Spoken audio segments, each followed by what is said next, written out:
اس نے کہا خضر نے میں نے تم سے کہا نہ تھا کہ تم میرے ساتھ صبر نہیں کر سکتے؟ موسیٰ علیہ السلام نے کہا اس کے بعد اگر میں آپ سے کچھ پوچھوں تو آپ مجھے ساتھ نہ رکھیں. لیجیے اب تو میری طرف سے آپ کو عذر مل گیا. استاد کو راضی کر لینا چاہیے اگر وہ ناراض ہو جائے. پھر وہ آگے چلے یہاں تک کہ ایک بستی میں پہنچے اور وہاں کے لوگوں سے کھانا مانگا، مگر انہوں نے ان دونوں کی ضیافت سے انکار کر دیا. انہوں نے وہاں ایک دیوار دیکھی جو گر رہی تھی. اس شخص نے اس دیوار کو پھر قائم کر دیا. موسیٰ علیہ السلام نے کہا اگر آپ چاہتے تو اس کام کی اجرت لے سکتے تھے. اس نے کہا بس میرا تمہارا ساتھ ختم ہوا. اس پر حضور صلی اللہ علیہ وسلم نے فرمایا کاش موسیٰ علیہ السلام ایسا نہ کرتے تو ہمیں کچھ اور باتیں بھی معلوم ہو جاتی ان کے ذریعے، یعنی نہ کہتے کہ آپ اس کے بعد مجھے ساتھ نہ رکھتے. بہرحال اب میں تمہیں ان باتوں کی حقیقت بتاتا ہوں جن پر تم صبر نہ کر سکے. اس کشتی کا معاملہ یہ ہے کہ وہ چند غریب آدمیوں کی تھی جو دریا میں محنت مزدوری کرتے تھے. میں نے چاہا اسے عیبدار کر دوں کیونکہ آگے ایک ایسے بادشاہ کا علاقہ تھا جو ہر کشتی کو زبردستی چھین لیتا تھا. رہا وہ لڑکا تو اس کے والدین مومن تھے. ہمیں اندیشہ ہوا کہ یہ لڑکا اپنی سرکشی اور کفر سے ان کو تنگ کرے گا، اس لیے ہم نے چاہا کہ ان کا رب اس کے بدلے ان کو ایسی اولاد دے جو اخلاق میں بھی اس سے بہتر ہو اور جس سے صلہ رحمی بھی زیادہ متوقع ہو. اور اس دیوار کا معاملہ یہ ہے کہ یہ 2 یتیم لڑکوں کی ہے جس شہر میں رہتے ہیں. اس دیوار کے نیچے ان بچوں کے لیے خزانہ مدفون ہے. ان کا باپ ایک نیک آدمی تھا، اس لیے تمہارے رب نے چاہا کہ یہ دونوں بچے بالغ ہوں اور اپنا خزانہ نکال لیں. یہ تمہارے رب کی رحمت کی بنا پہ کیا گیا. وما فعلته عن امری، میں نے کچھ اپنے اختیار سے نہیں کر دیا. ذالک تأویل ما لم تستطع علیہ صبرا، یہ ہے حقیقت ان باتوں کی جن پہ تم صبر نہ کر سکے. وآخر دعوانا ان الحمد للہ رب العالمین. سبحانک اللہم وبحمدک نشہد ان لا الہ الا انت نستغفرک ونتوب الیک. نحمدہ ونصلی علی رسولہ الکریم. اما بعد فاعوذ باللہ من الشیطان الرجیم. بسم اللہ الرحمن الرحیم. رب اشرح لي صدري ويسر لي امري واحلل عقدة من لساني يفقهوا قولي. قال الم اقل لك انك لن تستطيع معي صبرا. قال ان سألتك عن شيء بعدها فلا تصاحبني قد بلغت من لدني عذرا. فانطلقا حتى اذا اتيا اهل قرية استطعما اهلها فابوا ان يضيفوهما فوجدا فيها جدارا يريد أن ينقض فأقامه.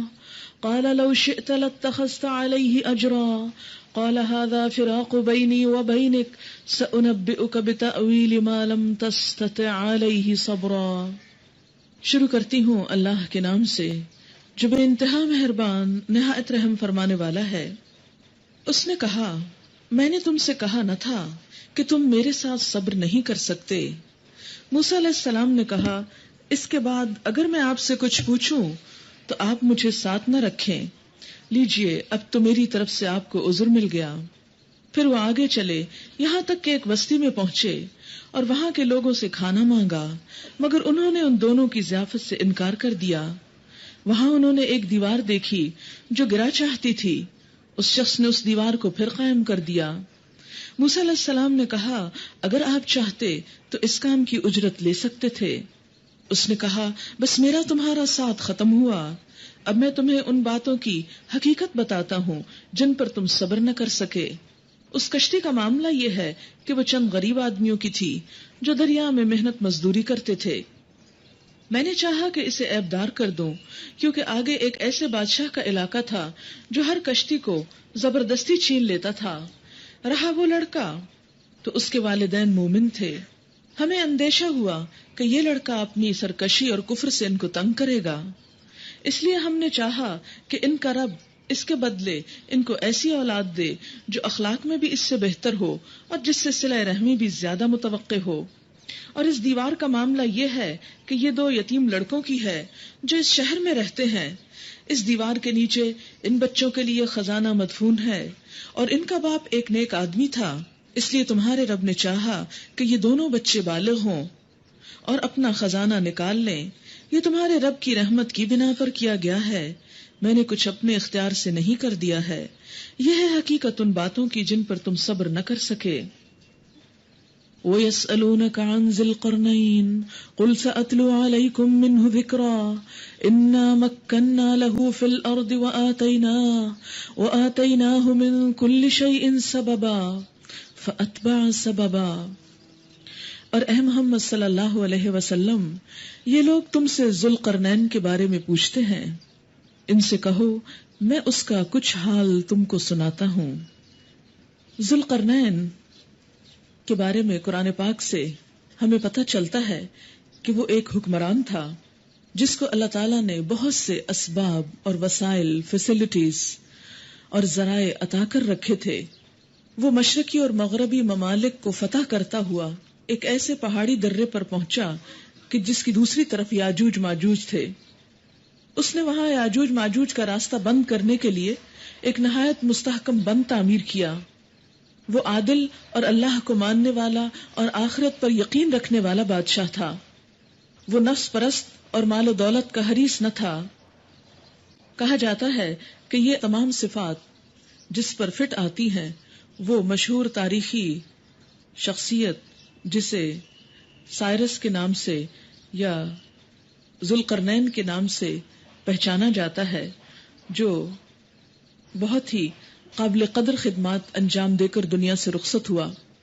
اس میں توجہ کے قابل جو بات ہے وہ یہ ہم سب کے غور کرنے کی کہ ایک طرف وہ اللہ اور یوم آخرت پر ایمان رکھتا تھا، دوسری طرف وہ عادل تھا، اور تیسری طرف یہ کہ اللہ نے اس کو دنیا کے وسائل بے پناہ عطا کیے تھے، اور ان وسائل کو وہ اللہ کے حکم کے مطابق انسانوں کی بھلائی کے لیے استعمال کرتا تھا۔ اس لیے اس صورت میں یہاں پر اس کا کردار ہمارے سامنے رکھا گیا کہ آج بھی اگر انسانوں میں سے کسی کو اللہ دنیا کے وسائل دے تو وہ اسے کس طرح استعمال کرے۔ اور اے محمد صلی اللہ علیہ وسلم، یہ لوگ تم سے ذوالقرنین کے بارے میں پوچھتے ہیں۔ قرن کیا تسنیہ ہے قرنین، دو سینگ والا۔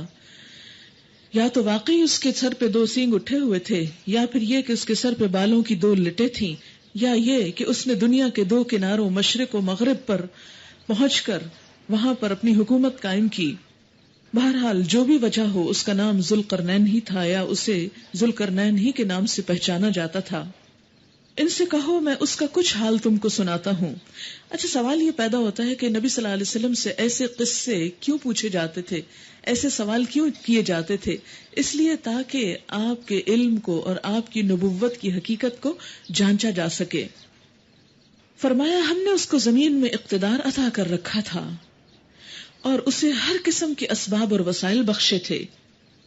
اس نے پہلے مغرب کی طرف ایک مہم کا سر و سامان کیا، حتیٰ کہ جب وہ غروب آفتاب کی حد تک پہنچ گیا تو اس نے سورج کو ایک کالے پانی میں ڈوبتے دیکھا، اور وہاں اسے ایک قوم ملی۔ ہم نے کہا اے ذوالقرنین، تجھے یہ قدرت بھی حاصل ہے کہ ان کو تکلیف پہنچائے اور یہ بھی کہ ان کے ساتھ نیک رویہ اختیار کرے۔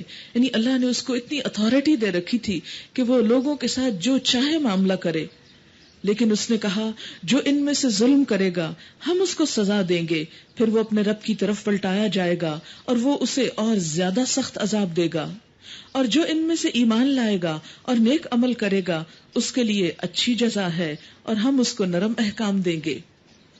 پھر اس نے ایک دوسری مہم کی تیاری کی، یہاں تک کہ طلوع آفتاب کی حد تک جا پہنچا۔ وہاں اس نے دیکھا کہ سورج ایک ایسی قوم پر طلوع ہو رہا ہے جس کے لیے دھوپ سے بچنے کا کوئی سامان ہم نے فراہم نہیں کیا، یعنی ایسے کسی صحرا میں رہنے والے لوگ تھے جہاں کوئی پہاڑ یا درخت وغیرہ بھی نہ تھے۔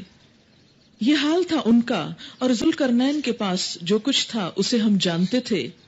پھر اس نے ایک اور مہم کا سامان کیا، یہاں تک کہ جب دو پہاڑوں کے درمیان پہنچا تو اسے ایک ایسی قوم ملی جو مشکل ہی سے کوئی بات سمجھتی تھی، یعنی لینگویج بیریئر تھا۔ ان لوگوں نے کہا کہ اے ذوالقرنین، یاجوج اور ماجوج اس زمین میں فساد پھیلاتے ہیں، تو کیا ہم تجھے کوئی ٹیکس اس کام کے لیے دیں کہ تو ہمارے اور ان کے درمیان ایک بند تعمیر کر دے؟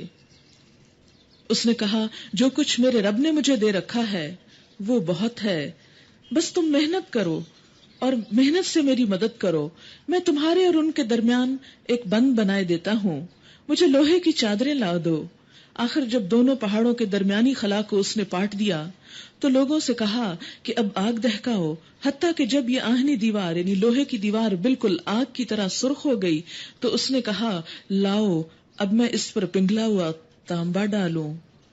یہ بند ایسا تھا کہ یاجوج ماجوج اس پر چڑھ کر بھی نہ آ سکتے تھے، اور اس میں سوراخ کرنا ان کے لیے اور بھی مشکل تھا۔ ذوالقرنین نے کہا یہ میرے رب کی رحمت ہے، جب میرے رب کے وعدے کا وقت آئے گا تو وہ اس دیوار کو پیوند خاک کر دے گا، اور میرے رب کا وعدہ برحق ہے، یعنی جب قیامت آئے گی تو مضبوط لوہے کی دیواریں انسانوں کو کچھ نہ بچا سکیں گی۔ وَتَرَكْنَا بَعْدَهُمْ يَوْمَئِذٍ يَمُوجُ فِي بَعْضٍ وَنُفِخَ فِي الصُّورِ فَجَمَعْنَاهُمْ جَمْعًا، اور اس روز یعنی قیامت کے روز ہم لوگوں کو چھوڑ دیں گے کہ سمندر کی موجوں کی طرح ایک دوسرے سے گتھم گتھا ہوں، یعنی ایک دوسرے میں آ ملیں گی موجیں، اور سور پھونکا جائے گا اور ہم سب انسانوں کو ایک ساتھ جمع کر لیں گے۔ اور وہ دن ہوگا جب ہم جہنم کو کافروں کے سامنے لے آئیں گے، ان کافروں کے سامنے جو میری نصیحت کی طرف سے اندھے بنے ہوئے تھے۔ اس سے کیا پتہ چلتا ہے کہ کفر صرف اللہ تعالی کی ذات کا انکار نہیں، بلکہ کفر یہ بھی ہے کہ اس کی نصیحت کو نہ سننا، اس کی نصیحت کی طرف توجہ نہ کرنا۔ اور یہاں پر آپ دیکھیں کہ بہت قابل غور ہیں یہ الفاظ عربی کے، الذین کانت اعینہم فی غطاء عن ذکری، وہ جن کی نگاہیں میرے ذکر سے ڈھکی ہوئی تھی، یعنی میرے ذکر کو پڑھتے نہیں تھے۔ ذکر پھر کون سا ذکر ہے؟ یہاں قرآن مراد ہے کہ میرے قرآن کی طرف نگاہ کرنے کا ان کو وقت نہیں تھا، اور دوسری طرف وَكَانُوا لَا يَسْتَطِيعُونَ سَمْعًا، وہ سننے کی استطاعت بھی نہ رکھتے تھے، انہیں سننے کی توفیق بھی نہ تھی، وہ سننا بھی نہ چاہتے تھے۔ اس سے کیا پتہ چلتا ہے کہ اگر کوئی شخص پڑھ نہ سکتا ہو تو اسے کم از کم قرآن سننا تو ضرور چاہیے، اور سننے کے مواقع کو ہاتھ سے جانے نہیں دینا چاہیے۔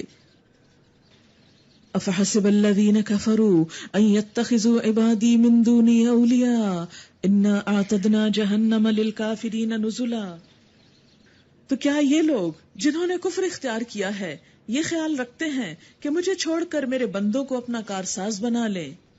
ہم نے ایسے کافروں کی ضیافت کے لیے جہنم تیار کر رکھی ہے۔ یہ کن کافروں کی بات ہو رہی ہے؟ یہ کن کا ذکر ہے جو اللہ کو چھوڑ کر اللہ کے بندوں کو اپنا مددگار سمجھیں، کارساز سمجھیں؟ جو اللہ کے بندوں جیسے بہت سے بندے اللہ کے مرے ہوئے نیک بندوں کو اپنا کارساز سمجھتے ہیں، اپنا مددگار سمجھتے ہیں کہ وہ انہیں اللہ سے کچھ لے کر دیں گے، یا انہیں جب اللہ تعالیٰ پکڑے گا تو یہ چھڑا لیں گے۔ جیسے ہمارے ہاں ایک مشہور شعر ہے، خدا جو پکڑے چھڑا لے محمد، محمد کا پکڑا چھڑا کوئی نہیں سکتا۔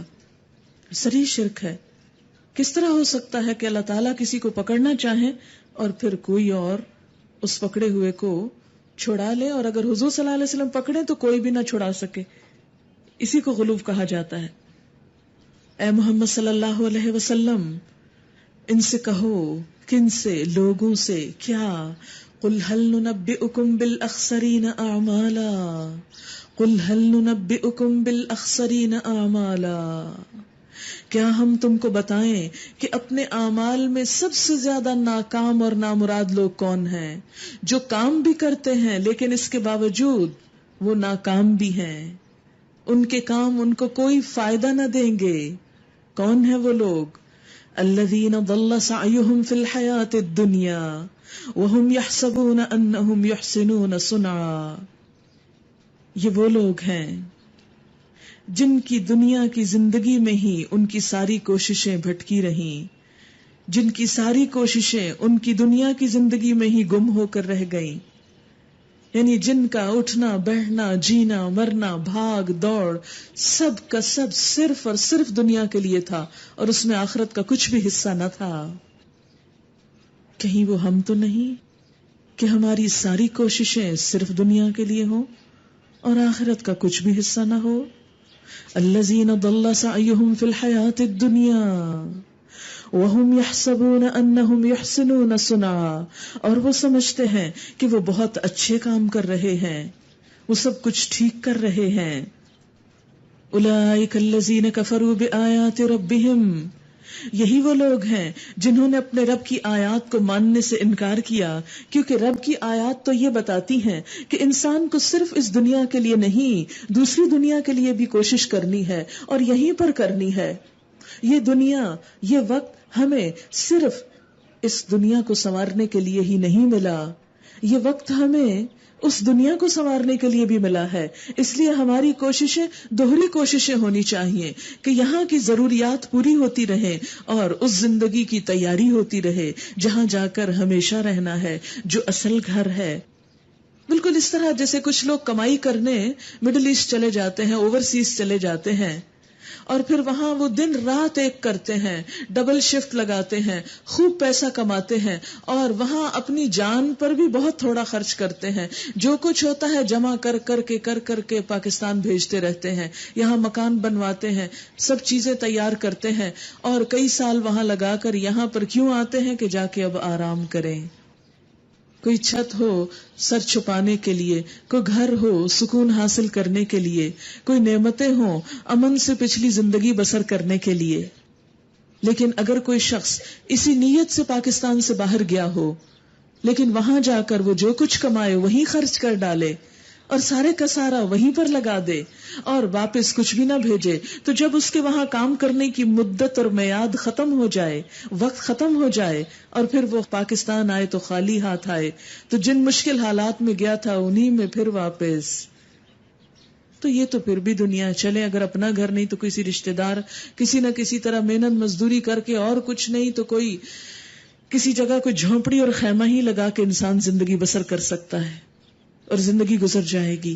لیکن یاد رکھیں، اگر ہم نے آج اپنی اس دنیا میں اپنی آخرت کے لیے کام نہ کیا، وہاں کے لیے گھر نہ بنایا، وہاں کے لیے مال جمع نہ کیا، وہاں کی کرنسی تیار نہ کی، تو وہاں کوئی جھونپڑی لگانے کی جگہ بھی نہ ملے گی، اور وہاں کی زندگی گزرے گی بھی نہیں، کٹے گی بھی نہیں، ہمیشہ ہمیشہ کی زندگی جس میں ہمیشہ رہنا ہے. آج دنیا کی نعمتوں میں آخرت کی نعمتوں کو فراموش نہیں کرنا، یہاں اس کی تیاری کرنا ہے تاکہ خالی ہاتھ نہ جائیں، تاکہ وہاں کوئی پریشانی نہ ہو. اور چونکہ وہاں کی پریشانی معمولی پریشانی بھی نہیں، جہنم کی آگ جو اس دھوپ کے مقابلے میں، دنیا کی آگ کے مقابلے میں کئی گنا زیادہ سخت ہے. اے محمد صلی اللہ علیہ وسلم، ان سے کہیے کیا ہم تمہیں بتائیں کہ اپنے اعمال میں سب سے زیادہ ناکام اور نامراد لوگ کون ہیں؟ وہ کہ دنیا کی زندگی میں جن کی ساری کوشش راہ راست سے بھٹکی رہی اور وہ سمجھتے رہے کہ وہ سب کچھ ٹھیک کر رہے ہیں، کیونکہ ہر انسان یہ سمجھتا ہے کہ وہ بالکل ٹھیک کر رہا ہے، اسی لیے تو اپنے حالات بدلنے کی کوشش نہیں کرتا. یہ وہ لوگ ہیں جنہوں نے اپنے رب کی آیات کو ماننے سے انکار کیا اور اس کے حضور پیشی کا یقین نہ کیا، اس لیے ان کے سارے اعمال ضائع ہو گئے، سارے اعمال ضائع ہو گئے. کیونکہ جو کوشش انسان صرف دنیا کے لیے کرتا ہے اور آخرت کی نیت نہیں رکھتا، اس کا بدلہ آخرت میں کچھ بھی ملنے والا نہیں. فَلَا نُقِيمُ لَهُمْ يَوْمَ الْقِيَامَةِ وَزْنًا، اور قیامت کے روز ہم انہیں کوئی وزن نہ دیں گے. بخاری میں آتا ہے قیامت کے دن ایک موٹا تازہ آدمی آئے گا، اللہ کے ہاں اس کا وزن اتنا بھی نہ ہوگا جتنا مچھر کے پر کا ہوتا ہے. پھر آپ نے یہی آیت تلاوت کی، یعنی ایک شخص دنیاوی اعتبار سے بہت صحت مند، بہت لمبا چوڑا اور بہت روب داب والا، بہت بڑے عہدے والا، بہت مال و دولت رکھنے والا، ملینئر، جس کی دنیا میں بہت دھاک تھی، جس کے دنیا کے کام صرف اشارے سے ہو جایا کرتے تھے، لیکن اللہ کے نزدیک اگر اس نے وہاں کے لیے کچھ نہ کیا ہوگا تو اتنا بے وقت ہوگا، اتنا ہلکا ہوگا جیسے مچھر کا پر ہو. اس کی کوئی حیثیت وہاں نہ ہوگی. وہاں کی حیثیت صرف اس شخص کی ہے جو وہاں کے لیے کچھ کمائی کر کے جائے. ذَلِكَ جَزَاؤُهُمْ جَهَنَّمُ بِمَا كَفَرُوا وَاتَّخَذُوا آيَاتِي وَرُسُلِي هُزُوًا. ان کی جزا جہنم ہے اس کفر کے بدلے جو انہوں نے کیا، اور اس مذاق کے پاداش میں جو وہ میری آیات اور میرے رسولوں کے ساتھ کرتے رہے۔ البتہ وہ لوگ جو ایمان لائے، جنہوں نے نیک عمل کیے، ان کی میزبانی کے لیے فردوس کے باغ ہوں گے۔ فردوس جنت کا اعلیٰ ترین مقام، لا یبغون عنہا حولا، جہاں وہ ہمیشہ رہیں گے اور کبھی اس جگہ سے نکل کے جانے کو ان کا دل نہ چاہے گا۔ آپ دیکھیں کہ جہاں اللہ کی ذکری مجلس ہوتی ہے وہاں دل چاہتا ہے بندہ بیٹھا رہے، جانے کو دل نہیں چاہتا، کوئی بوریت نہیں ہوتی۔ تو بالکل اسی طرح جو لوگ اللہ سے محبت کرتے ہیں، جن کے دل آج دنیا میں بھی اللہ کی مجلسوں میں لگتے ہیں، قیامت کے دن بھی وہ اللہ کی مجلس یعنی جنت جو ہے اس میں اہل جنت کو اور فردوس میں لوگوں کو اللہ کی صحبت نصیب ہوگی، اللہ کا دیدار نصیب ہوگا۔ جسے سورۃ القمر کے آخر میں آتا ہے ان المتقین فی جنات و نہار، متقی لوگ باغات اور نہروں میں ہوں گے، فی مقعد صدق عند ملیک مقتدر، ایک سچی مجلس میں، اس ذی اقتدار بادشاہ کی مجلس میں وہاں پر ہوں گے۔ لا یبغون عنہا حولا، وہاں سے کہیں جانے کو ان کا دل نہ چاہے گا، کہیں اور ان کا دل نہ لگے گا۔ کیا آج ہم ذرا پرکھ کر دیکھیں کہ جہاں اللہ کی بات ہوتی ہو کیا وہاں واقعی ہمارا دل ایسے ہی لگتا ہے کہ پھر اس کے اوپر کوئی اور چیز اچھی نہیں لگتی؟ اگر نہیں تو پھر جنت میں دل کیسے لگے گا اللہ کی مجلس میں؟ کیونکہ جس سے محبت ہوتی ہے صرف اس کی ذات سے ہی نہیں، اس کی بات سے بھی بڑی محبت ہوتی ہے۔ جہاں اس کی بات ہو رہی ہو اس مجلس سے بھی بڑی دلچسپی ہوتی ہے کہ یہاں میرے محبوب کی بات ہو رہی ہے، بھلا کیا بات ہو رہی ہے؟ بار بار انسان سنتا ہے، بار بار پڑھتا ہے۔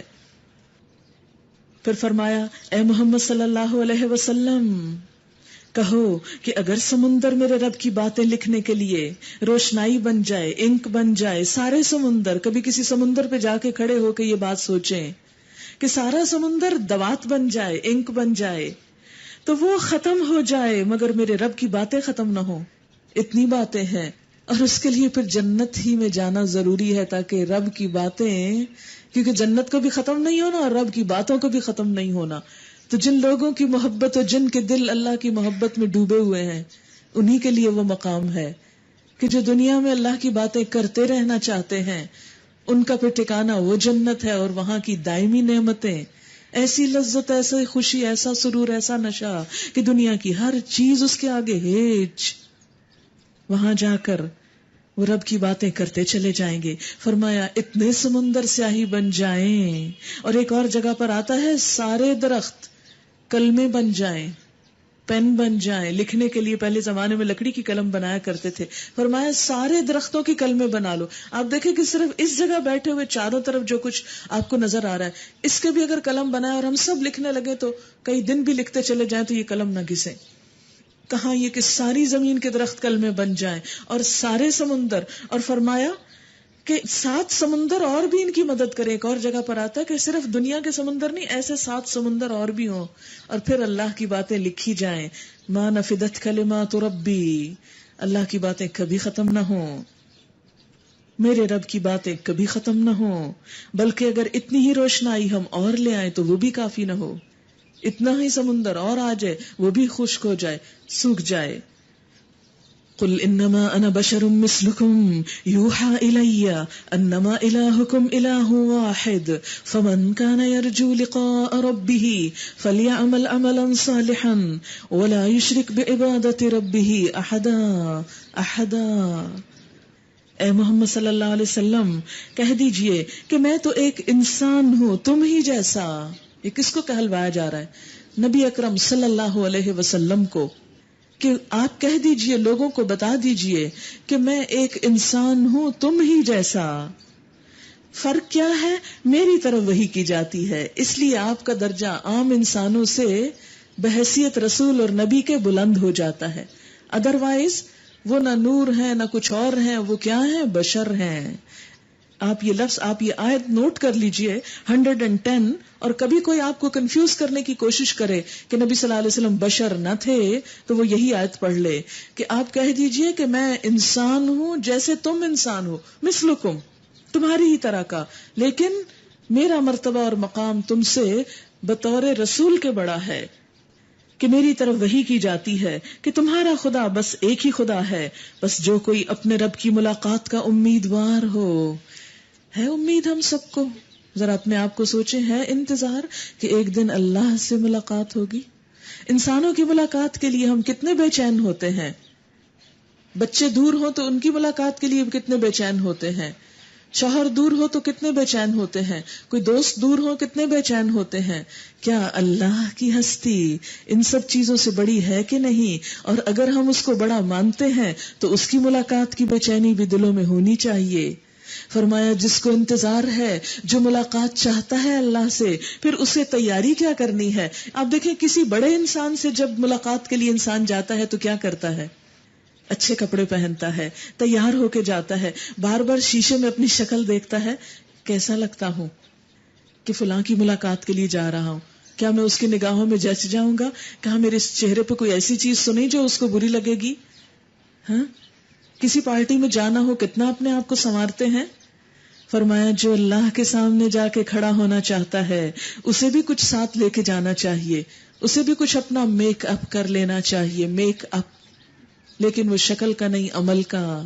فَلْيَعْمَلْ عَمَلًا صَالِحًا وَلَا يُشْرِكْ بِعِبَادَةِ رَبِّهِ أَحَدًا.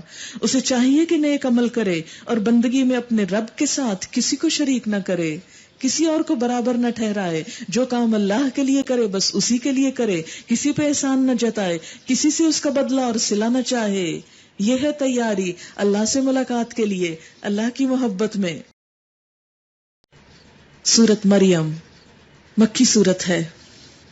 آپ کو معلوم ہوگا، پیچھے بتا چکی ہوں کہ ہجرت حبشہ کے بعد جب مسلمان وہاں پر گئے تھے حبشہ میں، تو وہاں کے بادشاہ نے ریکویسٹ کی تھی مسلمانوں سے کہ کچھ قرآن کا حصہ پڑھ کر سنایا جائے. تو حضرت جعفر نے یہی آیات پڑھ کر سنائی تھیں، اور ان آیات کو سن کر ان کی نجاشی کی داڑھی آنسوں سے تر ہو گئی. بسم اللہ الرحمن الرحیم. کاف ہا یا عین صاد، کاف ہا یا عین صاد.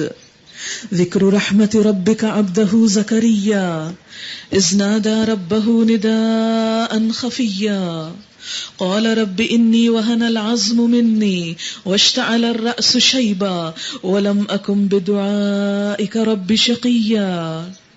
ذکر ہے اس رحمت کا جو تیرے رب نے اپنے بندے زکریا پر کی تھی، جبکہ اس نے اپنے رب کو چھپ کے پکارا تھا دل ہی دل میں. کیونکہ رب تو دلوں کی باتیں بھی جانتا ہے، وہ تو زیر لب سرگوشیاں بھی ہماری جانتا ہے. اس نے عرض کیا، اے پروردگار. کیا تھی چپ کے سرگوشیاں؟ اے پروردگار میری ہڈیاں تک گھل گئی ہیں اور سر بڑھاپے سے بھڑک اٹھا ہے. اے پروردگار میں کبھی تجھ سے مانگ کر نامراد نہیں رہا. مجھے اپنے پیچھے اپنے بھائی بندوں کی برائیوں کا خوف ہے، اور میری بیوی بانجھ ہے. تو مجھے اپنے فضل خاص سے ایک وارث عطا کر دے جو میرا وارث بھی ہو اور اہل یعقوب کی میراث بھی پائے. اور اے پروردگار اس کو ایک پسندیدہ انسان بنا. اولاد کے لیے دعا مانگ رہے ہیں، بوڑھے ہو چکے ہیں، بیوی بھی بانجھ ہے، دونوں طرف سے کوئی امید نہیں. لیکن اس کے باوجود کیا حال ہے کہ اللہ کی رحمت سے مایوس نہیں، کہ اے اللہ اس کو ایک پسندیدہ انسان بنا. صرف اولاد کی دعا نہیں، پسندیدہ انسان کی دعا مانگی. جواب دیا گیا، اے زکریا ہم تجھے ایک لڑکے کی بشارت دیتے ہیں جس کا نام یحییٰ ہوگا. اللہ نے نام بھی خود رکھ دیا. ہم نے اس نام کا کوئی آدمی اس سے پہلے پیدا نہیں کیا. بالکل انوکھا نام، جیسے ہر ماں باپ کی خواہش ہوتی ہے کہ ہمارے بچے کا نام وہ ہو جو اس سے پہلے دنیا میں کسی کا نام نہ ہو. عرض کیا، پروردگار بھلا میرے ہاں کیسے بیٹا ہوگا جبکہ میری بیوی بانجھ ہے اور میں بوڑھا ہو کر سوکھ چکا ہوں. جواب ملا، ایسا ہی ہوگا. تیرا رب فرماتا ہے کہ یہ تو میرے لیے ایک ذرا سی بات ہے. آخر اس سے پہلے میں تجھے پیدا کر چکا ہوں جبکہ تو کوئی چیز نہ تھا. تجھے کس نے بنایا؟ عدم سے وجود میں کون لایا؟ زکریا علیہ السلام نے کہا، پروردگار میرے لیے کوئی نشانی مقرر کر دے فرمایا تیرے لیے نشانی یہ ہے کہ تو پہم 3 دن لوگوں سے بات نہ کر سکے. چنانچہ وہ محراب سے نکل کر اپنی قوم کے سامنے آیا اور اس نے اشارے سے ان کو ہدایت کی کہ صبح و شام تسبیح کرو. تو اس سے کیا پتہ چلتا ہے کہ جب اللہ کوئی نعمت دے تو انسان کو اور کثرت سے اللہ کی تسبیح کرنی چاہیے. یا یحییٰ خذ الکتاب بقوہ وآتیناہ الحکم صبیا، اے یحییٰ کتاب الہی کو مضبوط تھام لو، ہم نے اسے بچپن ہی میں حکم سے نوازا اور اپنی طرف سے اس کو نرم دلی اور پاکیزگی عطا کی، اور وہ بڑا پرہیزگار اور اپنے والدین کا حق شناس تھا، اور وہ جبار نہ تھا اور نہ نافرمان. سلام ہے اس پر جس روز کے وہ پیدا ہوا، جس دن وہ مرے اور جس دن وہ زندہ کر کے اٹھایا جائے.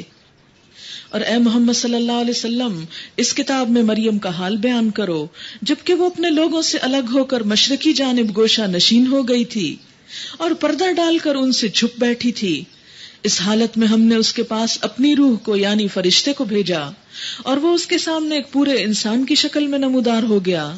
مریم یکایک بول اٹھی کہ اگر تو کوئی خدا ترس آدمی ہے تو میں تجھ سے رحمان کی پناہ مانگتی ہوں. اس نے کہا میں تو تیرے رب کا بھیجا ہوا ہوں اور اس لیے بھیجا گیا ہوں کہ تجھے ایک پاکیزہ لڑکا دوں. یہ فرشتہ تھا. مریم نے کہا میرے ہاں کیسے لڑکا ہوگا جبکہ مجھے کسی انسان نے ہاتھ تک نہیں لگایا اور میں کوئی بدکار عورت نہیں ہوں. فرشتے نے کہا ایسا ہی ہوگا، تیرا رب فرماتا ہے کہ ایسا کرنا میرے لیے بہت آسان ہے، اور ہم یہ اس لیے کریں گے کہ اس لڑکے کو لوگوں کے لیے ایک نشانی بنائیں اور اپنی طرف سے ایک رحمت، اور یہ کام ہو کر رہنا ہے. مریم کو اس بچے کا حمل رہ گیا اور وہ اس حمل کو لیے ہوئے ایک دور کے مقام پر چلی گئی. زچگی کی تکلیف نے اسے ایک کھجور کے درخت کے نیچے پہنچا دیا. وہ کہنے لگی کاش میں اس سے پہلے ہی مر جاتی اور میرا نام و نشان نہ رہتا. فرشتے نے پائنتی سے اس کو پکار کر کہا غم نہ کر، تیرے رب نے تیرے نیچے ایک چشمہ رواں کر دیا ہے، اور تو ذرا اس درخت کے تنے کو ہلا، تیرے اوپر تر و تازہ کھجوریں ٹپک پڑیں گی، پس تو کھا اور پی اور اپنی آنکھیں ٹھنڈی کر. پھر اگر کوئی آدمی تجھے نظر آئے تو اس سے کہہ دے کہ میں نے رحمان کے لیے روزے کی نظر مانی ہے، اس لیے آج میں کسی سے نہ بولوں گی. پھر وہ اس بچے کو لیے ہوئے اپنی قوم میں آئی. لوگ کہنے لگے اے مریم یہ تو نے بڑا پاپ کر ڈالا. اے ہارون کی بہن، نہ تیرا باپ کوئی برا آدمی تھا اور نہ تیری ماں ہی کوئی بدکار عورت تھی. مریم نے بچے کی طرف اشارہ کر دیا. لوگوں نے کہا ہم اس سے کیا بات کریں جو گہوارے میں پڑا ہوا ایک بچہ ہے. بچہ بول اٹھا قال انی عبد اللہ، میں اللہ کا بندہ ہوں. کتنا بڑا معجزہ. جب کوئی شخص اللہ کے راستے میں کام کرتا ہے اللہ اس کے دفاع کا سامان خود کرتا ہے. اس نے مجھے کتاب دی وجعلنی نبیا، اور مجھے نبی بنایا، وجعلنی مبارکن، مجھے بابرکت کیا، اینما کنت، جہاں بھی میں رہوں، وأوصانی بالصلاة والزکاة ما دمت حیا، اور نماز اور زکوٰۃ کی پابندی کا حکم دیا جب تک میں زندہ رہوں، اور اپنی والدہ کا حق ادا کرنے والا بنایا. ایک نیک انسان کی جتنی خصوصیات ہیں وہ سب ان آیات میں ہیں. وہ سب خصوصیات حضرت عیسیٰ علیہ السلام کو بچپن میں ہی دے دی گئی. عموماً ہمارا یہ خیال ہوتا ہے کہ اچھا بچے ہیں نا، کیا ہے غلط کام کرتے چلے جائیں، یا ہم میں سے خود لوگ سوچتے ہیں کہ ابھی تو ہم ینگ ہیں، ابھی تو ہم چھوٹے ہیں، اس لیے کیا ہوا ہم جو بھی چاہیں کریں، ابھی تو ہم جوان ہیں، دس از لائف، یہی تو زندگی ہے، ذرا انجوائے کر لیں چند دن، جب بڑے ہوں گے پھر سوچیں گے، پھر سیریس باتوں کی طرف دھیان دیں گے. نہیں، یاد رکھیں جو اللہ کے بندے ہوتے ہیں، جو چنے ہوئے ہوتے ہیں، جن کے جنت میں عالی شان محل ہوتے ہیں، وہ بچپن سے ہی نیکی کی طرف رجحان رکھتے ہیں. اور ماں باپ کو بھی چاہیے کہ بچپن سے ہی بچوں کی نیکی اور نیک عادات کی طرف توجہ رکھیں. اور یاد رکھیں کہ اگر آپ میں سے کوئی بچپن میں کسی غلطی کا شکار ہو چکا ہو تو وہ بھی اللہ کی رحمت سے مایوس نہ ہو. آپ کو یاد ہے کہ وہ نوجوان جس کی جوانی اللہ کی عبادت میں گزری، وہ قیامت کے دن عرش کے سائے تلے ہوگا، عرش کے نیچے جب کوئی سایہ اللہ کے سائے کے سوا نہ ہوگا. تو حضرت عیسیٰ علیہ السلام کو آپ دیکھیں کہ پنگھوڑے میں پڑے ہوئے ایک معصوم بچے ہیں، بول رہے ہیں، اور بتا رہے ہیں کہ مجھے کن کن چیزوں کا حکم دیا گیا کرنے کے لیے، نماز کا، زکوٰۃ کا، اپنی ماں کے ساتھ نیک سلوک کرنے کا. وَلَمْ يَجْعَلْنِي جَبَّارًا شَقِيًّا، اور مجھ کو جبار اور بدبخت نہیں بنایا. وَالسَّلَامُ عَلَيَّ يَوْمَ وُلِدتُّ وَيَوْمَ أَمُوتُ وَيَوْمَ أُبْعَثُ حَيًّا، سلام ہے مجھ پر جبکہ میں پیدا ہوا، جبکہ میں مروں، جبکہ زندہ کر کے اٹھایا جاؤں. ذَلِكَ عِيسَى ابْنُ مَرْيَمَ قَوْلَ الْحَقِّ الَّذِي فِيهِ يَمْتَرُونَ، یہ ہے عیسیٰ ابن مریم اور یہ ہے اس کے بارے میں وہ سچی بات جس میں لوگ شک کر رہے ہیں. اللہ کا یہ کام نہیں کہ وہ کسی کو بیٹا بنائے، وہ پاک ذات ہے. وہ جب کسی بات کا فیصلہ کرتا ہے تو کہتا ہے کہ ہو جا، اور بس وہ ہو جاتی ہے. وَإِنَّ اللَّهَ رَبِّي وَرَبُّكُمْ فَاعْبُدُوهُ هَذَا صِرَاطٌ مُسْتَقِيمٌ. اور عیسیٰ علیہ السلام نے کہا تھا کہ اللہ میرا رب بھی ہے اور تمہارا رب بھی، پس تم اسی کی بندگی کرو، یہی سیدھی راہ ہے. مگر پھر مختلف گروہ باہم اختلاف کرنے لگے. سو جن لوگوں نے کفر کیا ان کے لیے وہ وقت بڑی تباہی کا ہوگا، جبکہ وہ ایک بڑا دن دیکھیں گے جب وہ ہمارے سامنے حاضر ہوں گے. اس روز تو ان کے کان بھی خوب سن رہے ہوں گے اور ان کی آنکھیں بھی خوب دیکھتی ہوں گی، مگر آج یہ ظالم کھلی گمراہی میں مبتلا ہیں. یعنی یہاں پر ان لوگوں کو جو حضرت عیسیٰ علیہ السلام کے بارے میں غلط عقائد رکھتے ہیں ان کی اصلاح کی گئی. نصارہ کا ایک فرقہ عیسیٰ علیہ السلام کو اللہ کا بیٹا کہتا ہے، کوئی دوسرا 3 میں سے ایک کہتا ہے، ایک تیسرا ان کو اللہ ہی کہتا ہے. پروٹسٹنٹ جو ہیں وہ حضرت عیسیٰ کو اللہ کا بیٹا کہتے ہیں. کیتھولکس جو ہیں وہ ثالث و ثلاثہ کہتے ہیں، اور آرتھوڈاکس جو ہیں وہ کہتے ہیں ان اللہ هو المسیح، بے شک اللہ وہ خود ہی مسیح ہے، مسیحی اللہ. فرمایا یہ سب ظلم ہے جو یہ اپنے پاس سے باتیں بنا رہے ہیں.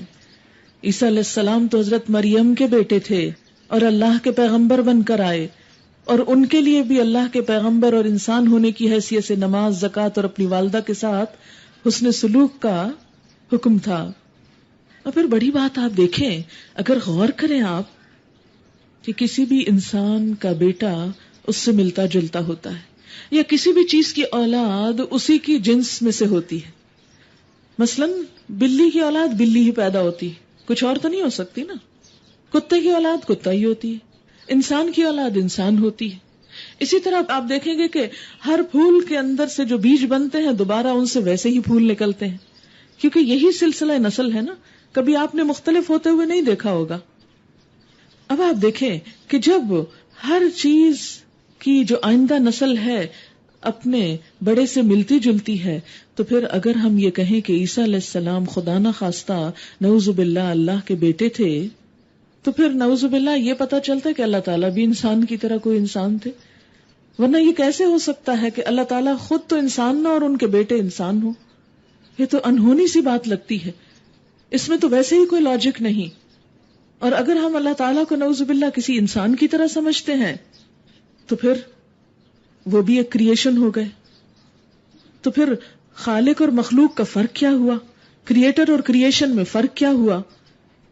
پھر تو سب کی عبادت ہونی چاہیے، پھر صرف ایک اللہ کی عبادت کیوں؟ لیکن ظاہر ہے کہ کوئی انسان بھی خواہ کتنا بڑا ہو، نہ آسمان بنا سکا، نہ یہ سورج، نہ یہ چاند. اس سے پتہ چلتا ہے کہ وہ جو اللہ ہے وہ کسی انسان کی طرح ہے ہی نہیں، وہ ان سب سے بالا و برتر ہے. اس لیے کبھی بھی بھول کر کوئی یہ نہ سوچے کہ عیسیٰ علیہ السلام اللہ کے بیٹے ہیں. اللہ تعالیٰ کا غضب بھڑکتا ہے اس بات سے. کیوں؟ یہاں پر بھی فرمایا کہ اے محمد صلی اللہ علیہ وسلم، اس حالت میں جب کہ یہ لوگ غافل ہیں اور ایمان نہیں لا رہے ہیں، انہیں اس دن سے ڈراؤ جب کہ فیصلہ کر دیا جائے گا اور پچھتاوے کے سوا کوئی چارہ کار نہ ہوگا. آخرکار ہم ہی زمین اور اس کی ساری چیزوں کے وارث ہوں گے اور سب ہماری طرف ہی پلٹائے جائیں گے. وَاذْكُرْ فِي الْكِتَابِ إِبْرَاهِيمَ إِنَّهُ كَانَ صِدِّيقًا نَبِيًّا، اور اس کتاب میں ابراہیم علیہ السلام کا قصہ بیان کرو، بے شک وہ ایک راست باز انسان اور ایک نبی تھا. ابراہیم صدیق تھے، نبی تھے. صدیقیت کا مقام نبوت کے بعد سب سے اعلیٰ درجہ ہے. ہر نبی اور رسول اپنے وقت کا سب سے بڑا صدیق ہوتا ہے. ہر نبی صدیق تو ضرور ہوتا ہے لیکن ہر صدیق نبی نہیں ہوتا. صدیق آج کے دور میں بھی پائے جا سکتے ہیں لیکن آج کے دور میں نبی نہیں پائے جاتے. اب آپ دیکھیں کہ وہ صدیق نبی تھے تو صدیقیت دراصل کیا ہے؟ اب شاید سوچ رہے ہو کہ کیا عورتوں میں بھی کوئی صدیقہ ہو سکتی ہے؟ تو حضرت مریم علیہ السلام کے بارے میں آتا ہے کہ وہ صدیقہ تھی. حضرت عائشہ رضی اللہ تعالی عنہا کے نام کے ساتھ بھی صدیقہ لگتا ہے. تو صدیق کیا ہوتا ہے؟ صدق سے مبالغہ کا صیغہ ہے، بہت زیادہ سچا انسان جس کے قول اور فعل دونوں میں مماثلت پائی جائے، مطابقت ہو، جو کہے وہ کر کے دکھا دے، ہر قربانی کر جائے، ہر چیز کو پیچھے چھوڑ جائے اللہ کی محبت کے دعوے کو سچا کرنے کے لیے. انہیں ذرا اس موقع کی یاد دلاؤ جبکہ اس نے اپنے باپ سے کہا تھا کہ ابا جان آپ کیوں ان چیزوں کی عبادت کرتے ہیں جو نہ سنتی ہیں نہ دیکھتی ہیں اور نہ آپ کا کوئی کام بنا سکتی ہیں. ابا جان میرے پاس ایک ایسا علم آیا ہے جو آپ کے پاس نہیں آیا، آپ میرے پیچھے چلیں. اس سے کیا پتہ چلتا ہے کہ اگر بچے زیادہ دین کی سمجھ رکھتے ہوں تو ماں باپ کو انہیں فالو کرنے میں حرج اور شرم یا آر کی بات نہیں ہونی چاہیے. انسان کو علم لینے میں خواہ کوئی اپنے سے بڑا ہو، اپنے سے برابر ہو یا اپنے سے چھوٹا ہو، جو اچھی بات ہو جہاں بھی ہو جس کے پاس بھی ہو اسے لے لینا چاہیے. آپ میرے پیچھے چلیں، میں آپ کو سیدھا راستہ بتاؤں گا. ابا جان آپ شیطان کی بندگی نہ کریں، شیطان تو رحمان کا نافرمان ہے. ابا جان مجھے ڈر ہے کہیں آپ رحمان کے عذاب میں مبتلا نہ ہو جائیں اور شیطان کے ساتھی نہ بن جائیں. باپ نے کہا ابراہیم کیا تو میرے معبودوں سے پھر گیا ہے؟ اگر تو باز نہ آیا تو میں تجھے سنگسار کر دوں گا. باپ کی دھمکی دیکھیں، چھوٹی موٹی نہیں کہ تمہیں تھپڑ لگاؤں گا یا جوتے سے ماروں گا، پتھر سے ماروں گا، سنگسار کر دوں گا، بس تو ہمیشہ کے لیے مجھ سے الگ ہو جا. آپ دیکھیں کہ بتوں کی محبت میں اگر لوگ اولاد قربان کر سکتے ہیں تو اللہ کی محبت میں کوئی چیز قربان کیوں نہیں کی جا سکتی. باپ نے کہا تو مجھ سے ہمیشہ کے لیے چلا جا، دور ہو جا. ایک بچے کے لیے اس سے بڑا صدمہ کیا ہو سکتا ہے؟ ذرا اپنے آپ کو رکھ کر دیکھیں اپنے ماں باپ کے سامنے کہ آپ کے والدین میں سے کوئی آپ کو یہ کہے کہ اگر تم دین کے راستے پہ چلنا چاہتی ہو تو ہمیشہ کے لیے ہماری نظروں سے اوجھل ہو جاؤ. پھر ہم میں سے کتنے ہیں جو ثابت قدم رہے، ہم کہ نہیں اماں ہم دین چھوڑ سکتے ہیں، آپ کو نہیں چھوڑ سکتے. ہم تو عملی طور پر پریکٹیکلی یہی کرتے ہیں کہ اللہ کا حکم چھوڑ دیتے ہیں اور دنیا کی محبت لے لیتے ہیں، ہے نا؟ کیونکہ انسان جب اللہ کے راستے پہ چلنا چاہتا ہے سب سے پہلی مشکل، سب سے پہلی رکاوٹ، سب سے پہلی اپوزیشن انسان کو اپنے ہی والدین سے ہوتی ہے، اپنے ہی گھر والوں سے ہوتی ہے. اور انسان گھر والوں کے معاملے میں بہت کمزور ہوتا ہے، ان کی بے رخی برداشت نہیں ہوتی. کسی بچے کے لیے ماں باپ کی بے رخی بڑی تکلیف دہ ہوتی ہے، خصوصاً جب بچے چھوٹے ہوں. آپ دیکھیں کہ بچہ اگر آپ کی بات نہ مان رہا ہو اور آپ اس سے کہیں میں نہیں تم سے بولتی، تو آپ دیکھیں کہ سارے کھیل چھوڑ کے آ جائے گا اور آپ کے گلے میں باہیں ڈال لے گا. نہیں آپ ایسے نہیں کہیں. کیوں؟ اس لیے کہ یہ بہت تکلیف دہ بات ہے کہ ماں باپ بچوں کو ایسی دھمکی دیں. ابراہیم علیہ السلام نے خود اپنے بچپن میں، اپنی جوانی میں اپنے ماں باپ کی یہ بے رخی دیکھی، اتنا بڑا زخم، اتنی بڑی تکلیف کہ ماں باپ کی جدائی، لیکن کس لیے؟ اللہ کی محبت میں.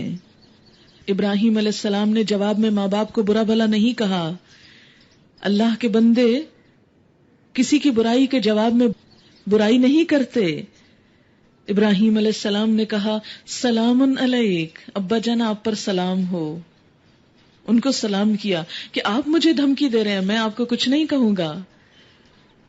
تو نیک اولاد کبھی والدین کے سامنے بگڑ اور اکڑ کر نہیں بولتی. میں اپنے رب سے دعا کروں گا کہ آپ کو معاف کر دے. کتنا بڑا اخلاق، کتنا بڑا اخلاق. آپ اگر میرے ساتھ برا کر رہے ہیں تو میں نہیں کروں گا، میں پھر بھی آپ کے لیے دعا کروں گا. کیا ہم ہیں ایسا کرنے والے؟ انہ کان بی حفیہ، میرا رب مجھ پہ بڑا مہربان ہے. وَأَعْتَزِلُكُمْ، میں آپ لوگوں کو بھی چھوڑتا ہوں، چھوڑ رہا ہوں. آپ مجھے نکالتے ہیں، میں جا رہا ہوں. اور ان ہستیوں کو بھی چھوڑتا ہوں جنہیں آپ لوگ خدا کو چھوڑ کر پکارا کرتے ہیں. میں تو اپنے رب ہی کو پکاروں گا، میں اپنے رب کو پکار کے نامراد نہ رہوں گا.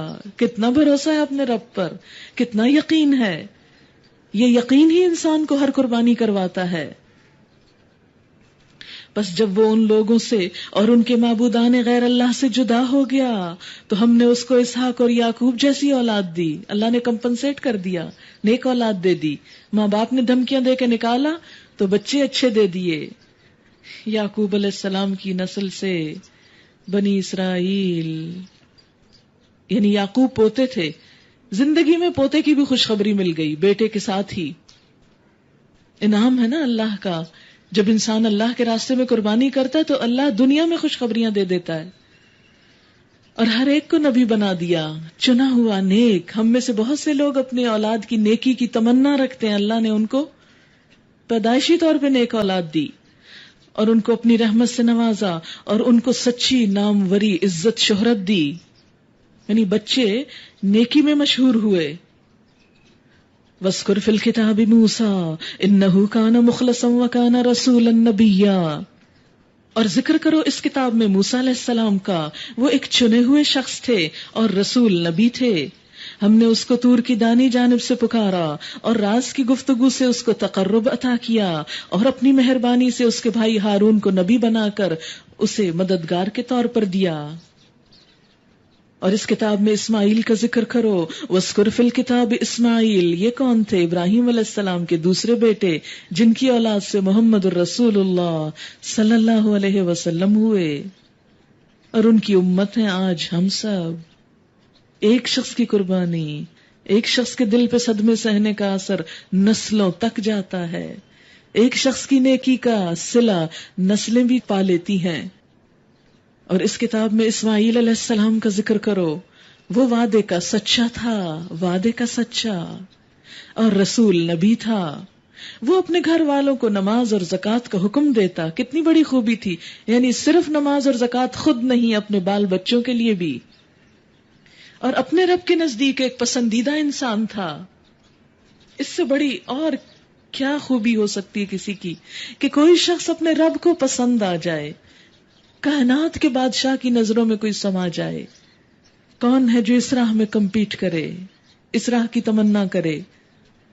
آج تو یہ باتیں شاید آپ کو بہت چھوٹی اور ہلکی لگتی ہوں. کل جب اللہ کا دربار لگے گا، کل جب ہم وہاں اس حشر کے میدان میں اسی طرح اکٹھے ہوں گے، پھر پتہ چلے گا ان باتوں کی ویلیو کیا ہے. پھر معلوم ہوگا کہ اللہ کی نگاہ میں چنے جانے کا مطلب کیا ہے اور اس کی قدر و قیمت کیا ہے.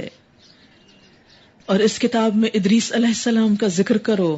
وہ ایک راست باز انسان اور ایک نبی تھا اور اسے ہم نے بلند مقام پر اٹھایا تھا. اولئک الذین انعم اللہ علیہم من النبیین من ذریۃ آدم وممن حملنا مع نوح. یہ وہ پیغمبر ہیں جن پر اللہ نے انعام فرمایا آدم کی اولاد میں سے اور ان لوگوں کی نسل سے جنہیں ہم نے نوح علیہ السلام کے ساتھ کشتی پر سوار کیا تھا، اور ابراہیم کی نسل سے اور اسرائیل کی نسل سے. اور یہ ان لوگوں میں سے تھے جن کو ہم نے ہدایت بخشی اور برگزیدہ کیا. اور ان کا حال یہ تھا. کیا حال تھا؟ ذرا دیکھیں ان کا حال اور پھر ہم اپنا حال. اذا تتلی علیہم آیات الرحمن خروا سجدا وبکیا. اذا تتلی علیہم آیات الرحمن خروا سجدا وبکیا. کہ جب رحمان کی آیات ان کو سنائی جاتی تو روتے ہوئے سجدے میں گر جاتے تھے، روتے ہوئے سجدے میں گر جاتے تھے. ہماری زندگی میں کتنے دن ایسے آئے کہ واقعی ہم اللہ کی آیات پہ روتے ہوئے سجدے میں گرے. دنیا کے لیے تو ہمارے بہت آنسو بہے، کبھی اولاد کے لیے، کبھی مال کے لیے، کبھی کسی اور دکھ درد کے لیے، لیکن اللہ کے لیے ہمارے کتنے آنسو نکلے. آپ کو معلوم ہے کہ وہ آنسو جو اللہ کے ڈر سے، اللہ کی محبت میں نکلے، وہ آنسو جس آنکھ سے نکلتا ہے اس آنکھ پر جہنم کی آگ حرام ہو جاتی ہے. اور وہ شخص بھی عرش الہی کے سائے تلے ہوگا جس نے تنہائی میں اپنے رب کو یاد کیا، پھر اس کی آنکھوں سے آنسو بہہ پڑے. بس صرف رب کو یاد کر کے، ساتھ بیچ میں اور قصے کہانیاں نہیں یاد کرنی. کہ کوئی اور غم یاد کر لیں اور روئیں اور اشک شوئی کریں اور کہیں تو میں اللہ کے لیے رو رہی ہوں. نہیں، صرف اللہ کے لیے.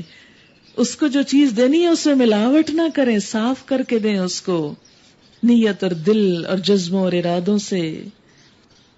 ان لوگوں کا حال یہ تھا کہ جب رحمان کی آیات ان کو سنائی جاتی تو روتے ہوئے سجدے میں گر جاتے تھے.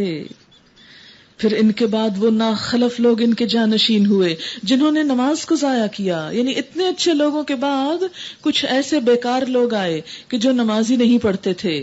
اللہ تعالیٰ اب ناپسندیدگی کا اظہار کر رہے ہیں اور خواہشات نفس کی پیروی کی، کیونکہ انسان اسی وقت نماز چھوڑتا ہے جب خواہشات نفس کے پیچھے پڑ جاتا ہے.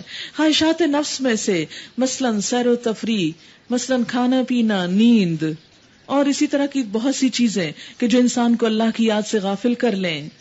بس قریب ہے کہ وہ گمراہی کے انجام سے دوچار ہوں. البتہ جو توبہ کر لیں اور ایمان لے آئیں اور نیک عملی اختیار کر لیں وہ جنت میں داخل ہوں گے اور ان کے ذرہ برابر حق تلفی نہ ہوگی. ان کے لیے ہمیشہ رہنے والی جنتیں ہیں جن کا رحمان نے اپنے بندوں سے در پردہ وعدہ کر رکھا ہے، اور یقیناً یہ وعدہ پورا ہو کر رہنا ہے. کیسی ہیں وہ جنتیں؟ لا يسمعون فیہا لغوا الا سلاما. وہاں کوئی لغو بہودہ بات نہ سنیں گے مگر سلام ہی سلام. کوئی بیکار بات، کوئی فضول بات، کوئی دل آزاری کی بات، کوئی پریشان کرنے والی بات نہ سنیں گے. وَلَهُمْ رِزْقُهُمْ فِيهَا بُكْرَةً وَعَشِيًّا. اور وہاں ان کا رزق انہیں صبح شام مسلسل ملتا رہے گا. مسند احمد میں ہے رسول اللہ صلی اللہ علیہ وسلم نے فرمایا پہلی جماعت جو جنت میں جائے گی ان کے چہرے 14ویں رات کے چاند جیسے چمکدار ہوں گے اور نورانی ہوں گے. وہاں نہ انہیں تھوک آئے گی، نہ ناک آئے گی، نہ پیشاب آئے گا. ان کے برتن اور فرنیچر سونے کے ہوں گے، ہر چیز گولڈ کی. ان کا بخور خوشبودار ہوگا، ان کے پسینے مشک بو ہوں گے. یعنی جنت والوں کی اتنی خوبصورتی، اتنے حسین. ایک طرف وہ لوگ جو ناخلف جنہوں نے نمازیں ضائع کر دی، دوسری طرف وہ جو جنت میں جانے والے کام کرتے رہے. ایک اور حدیث میں آتا ہے کہ ان کی کنگھیاں بھی سونے کی ہوں گی، کنگھیاں بھی سونے کی، یعنی ہر چیز سونے کی. آپ خود سوچیں کہ وہ کیا حسن ہوگا، کیا جمال ہوگا، کیا خوبصورتی ہوگی. انسان دنیا میں اس کا تصور بھی نہیں کر سکتا. لیکن کتنے افسوس کی بات ہے کہ ہم اتنے احمق نا سمجھ لوگ ہیں کہ دنیا کی چند حقیر چیزوں کے پیچھے پڑ کر اس ابدی جنت کی راحتوں کو قربان کیے ہوئے ہیں، اس کے لیے کچھ کرتے نہیں. اصل بات یہ ہے کہ دنیا کی چیزیں بھی مفت میں نہیں ملا کرتی، کچھ کر کے ہی ملتی ہیں. خواہ آپ کسی بھی قسم کی کوشش کریں جو اس کے لیے ضروری ہو. لیکن جنت کی قیمت تو سراسر پھر عمل ہے. وہاں تو عمل کے بغیر کوئی بات نہیں، صرف باتیں اور بولنے کی کوئی قیمت نہیں. جب تک اس بولنے کو ہم مین نہ کریں، واقعی بولنا ہو، حقیقت میں بولنا ہو. یہ ہے جنت جس کا وارث ہم ان بندوں کو بنائیں گے جو پرہیزگار رہے، متقی ہوئے. اے محمد صلی اللہ علیہ وسلم، ہم تمہارے رب کے حکم کے بغیر نہیں اترا کرتے. جو کچھ ہمارے آگے ہے اور جو کچھ پیچھے ہے اور جو اس کے درمیان ہے، ہر چیز کا مالک وہی ہے اور تمہارا رب بھولنے والا نہیں ہے. وہ رب ہے آسمانوں کا اور زمین کا اور ان ساری چیزوں کا جو آسمان و زمین کے درمیان ہیں. بس تم اسی کی بندگی کرو اور اسی کی بندگی پر ثابت قدم رہو. کیا ہے کوئی ہستی تمہارے علم میں اس کے برابر، اس کے ہم پلہ؟ وَيَقُولُ الْإِنسَانُ أَإِذَا مَا مِتُّ لَسَوْفَ أُخْرَجُ حَيًّا. انسان کہتا ہے کیا واقعی جب میں مر چکوں گا تو پھر زندہ کر کے نکال لایا جاؤں گا، پھر کیسے اٹھوں گا؟ اللہ تعالیٰ فرماتے ہیں کیا انسان کو یاد نہیں آتا کہ ہم پہلے اس کو پیدا کر چکے ہیں جبکہ وہ کچھ بھی نہ تھا. تیرے رب کی قسم ہم ضرور ان سب کو اور ان کے ساتھ شیاطین کو بھی گھیر لائیں گے، پھر جہنم کے گرد لا کر انہیں گھٹنوں کے بل گرا دیں گے. جہنم کے پاس لا کے انہیں گھٹنوں کے بل، جیسے نماز میں سجدے کے لیے ہم نیچے گھٹنے ٹیکتے ہیں نا، ایسے اتحیات میں بیٹھ کے گھٹنے ٹیکتے، ایسے عاجزی سے لا کے بیٹھ جائیں گے. پھر ہر گروہ میں سے ہر اس شخص کو چھانٹ لیں گے جو رحمان کے مقابلے میں زیادہ سرکش بنا ہوا تھا. ہر گروہ میں جو سرغنہ، بدکماش سرکش انسان ہوگا جس نے بہت سو کو گمراہ کیا ہوگا اس کو بھی لے آئیں گے. پھر یہ ہم جانتے ہیں کہ ان میں سے کون سب سے بڑھ کر جہنم میں جھونکے جانے کا مستحق ہے. وَإِن مِّنكُمْ إِلَّا وَارِدُهَا وَإِن مِّنكُمْ إِلَّا وَارِدُهَا، اور تم میں سے کوئی ایسا نہیں جسے اس پہ وارد نہ ہونا ہو. تم میں سے ہر ایک شخص کو اس پر سے گزرنا ہوگا. یہ کس پر گزرنے کی بات ہو رہی ہے؟ یہ پل صراط پہ گزرنے کی بات ہے. پل صراط جو جہنم کے اوپر ہوگا. کان علی ربک حتما مقضیا، یہ تو ایک طے شدہ بات ہے، ڈیسائیڈڈ، جسے پورا کرنا تیرے رب کے ذمہ ہے. کبھی ہم نے سوچا اس پل کے بارے میں کہ ہم میں سے ہر ایک کو اس پر سے گزرنا ہے؟ نبی اکرم صلی اللہ علیہ وسلم نے فرمایا کہ گزریں گے تو سب، لیکن ہر ایک اپنے اپنے اعمال کے ساتھ گزرے گا، اس کے مطابق گزر ہوگا. حدیث میں آتا ہے کہ جہنم کے اوپر پل بنایا جائے گا جس میں سے ہر مومن اور کافر کو گزرنا ہوگا. ہر شخص کو، منکم، ہر ایک کو گزرنا ہوگا. مجھے اور آپ سب کو وہاں سے گزرنا ہے. مومن تو اپنے اپنے اعمال کے مطابق جلد یا بدیر گزر جائیں گے. کچھ تو پلک جھپکتے، جتنی دیر میں آپ ذرا اپنی آنکھ جھپکے اتنی دیر میں گزر جائیں گے، تھرو ہو جائیں گے. کچھ بجلی اور ہوا کی طرح، جیسے بجلی تیز چلتی، کچھ ہوا کی تیزی کے ساتھ، کچھ پرندوں کی طرح اڑتے اڑتے جیسے، کچھ عمدہ گھوڑوں کی طرح، تیز دوڑاتے گھوڑوں کی طرح، کچھ دیگر سواریوں کی طرح گزر جائیں گے. کچھ بالکل صحیح سالم، کچھ زخمی، کیونکہ اس کے اوپر کانٹے بھی لگے ہوئے. آنکڑے آتا ہے، حدیث میں آتا ہے بخاری میں، کہ پل صراط کے اوپر ایسے جیسے کانٹے ہوتے ہیں، تو جب لوگ گزریں گے تو اگر انہوں نے غلط کام کیے ہوں گے تو وہ ان کو پکڑیں گے آگے سے، کسی کو پکڑ کے نیچے پھینک دیں گے، کسی کو جانے دیں گے، لیکن وہ زخمی ہو جائے گا. لیکن پل عبور کر لیں گے، زخمی بھی ہوں گے مگر گزر جائیں گے. کچھ جہنم میں ہی گر پڑیں گے جنہیں بعد میں شفاعت کے ذریعے نکال لیا جائے گا. نبی صلی اللہ علیہ وسلم کی شفاعت سے پھر وہ جہنم میں جا کر اپنی سزا بھگت کر پھر نکال لیے جائیں گے.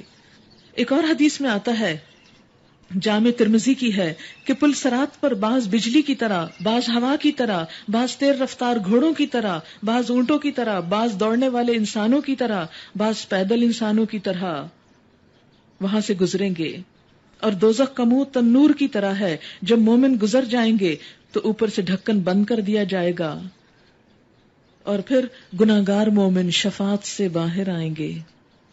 ہم میں سے بہت سے لوگ نبی صلی اللہ علیہ وسلم کی شافع محشر ہونے کی صفت کی وجہ سے جان بوجھ کے من مانے غلط کام کرتے ہیں اور کہتے ہیں چونکہ آپ شافع محشر ہیں اس لیے ہمیں آپ بچا لیں گے. تو ابھی آپ نے اس حدیث میں پڑھا کہ آپ ہیں شافع محشر، لیکن یہ شفاعت کب ہوگی بعض لوگوں کے لیے؟ جب لوگ جہنم میں گر چکے ہوں گے. آپ خود سوچیں، صرف اس دھوپ پہ بیٹھنا مشکل کام ہے، تو جہنم میں ایک ڈبکی لگانا وہ کوئی آسان کام ہے؟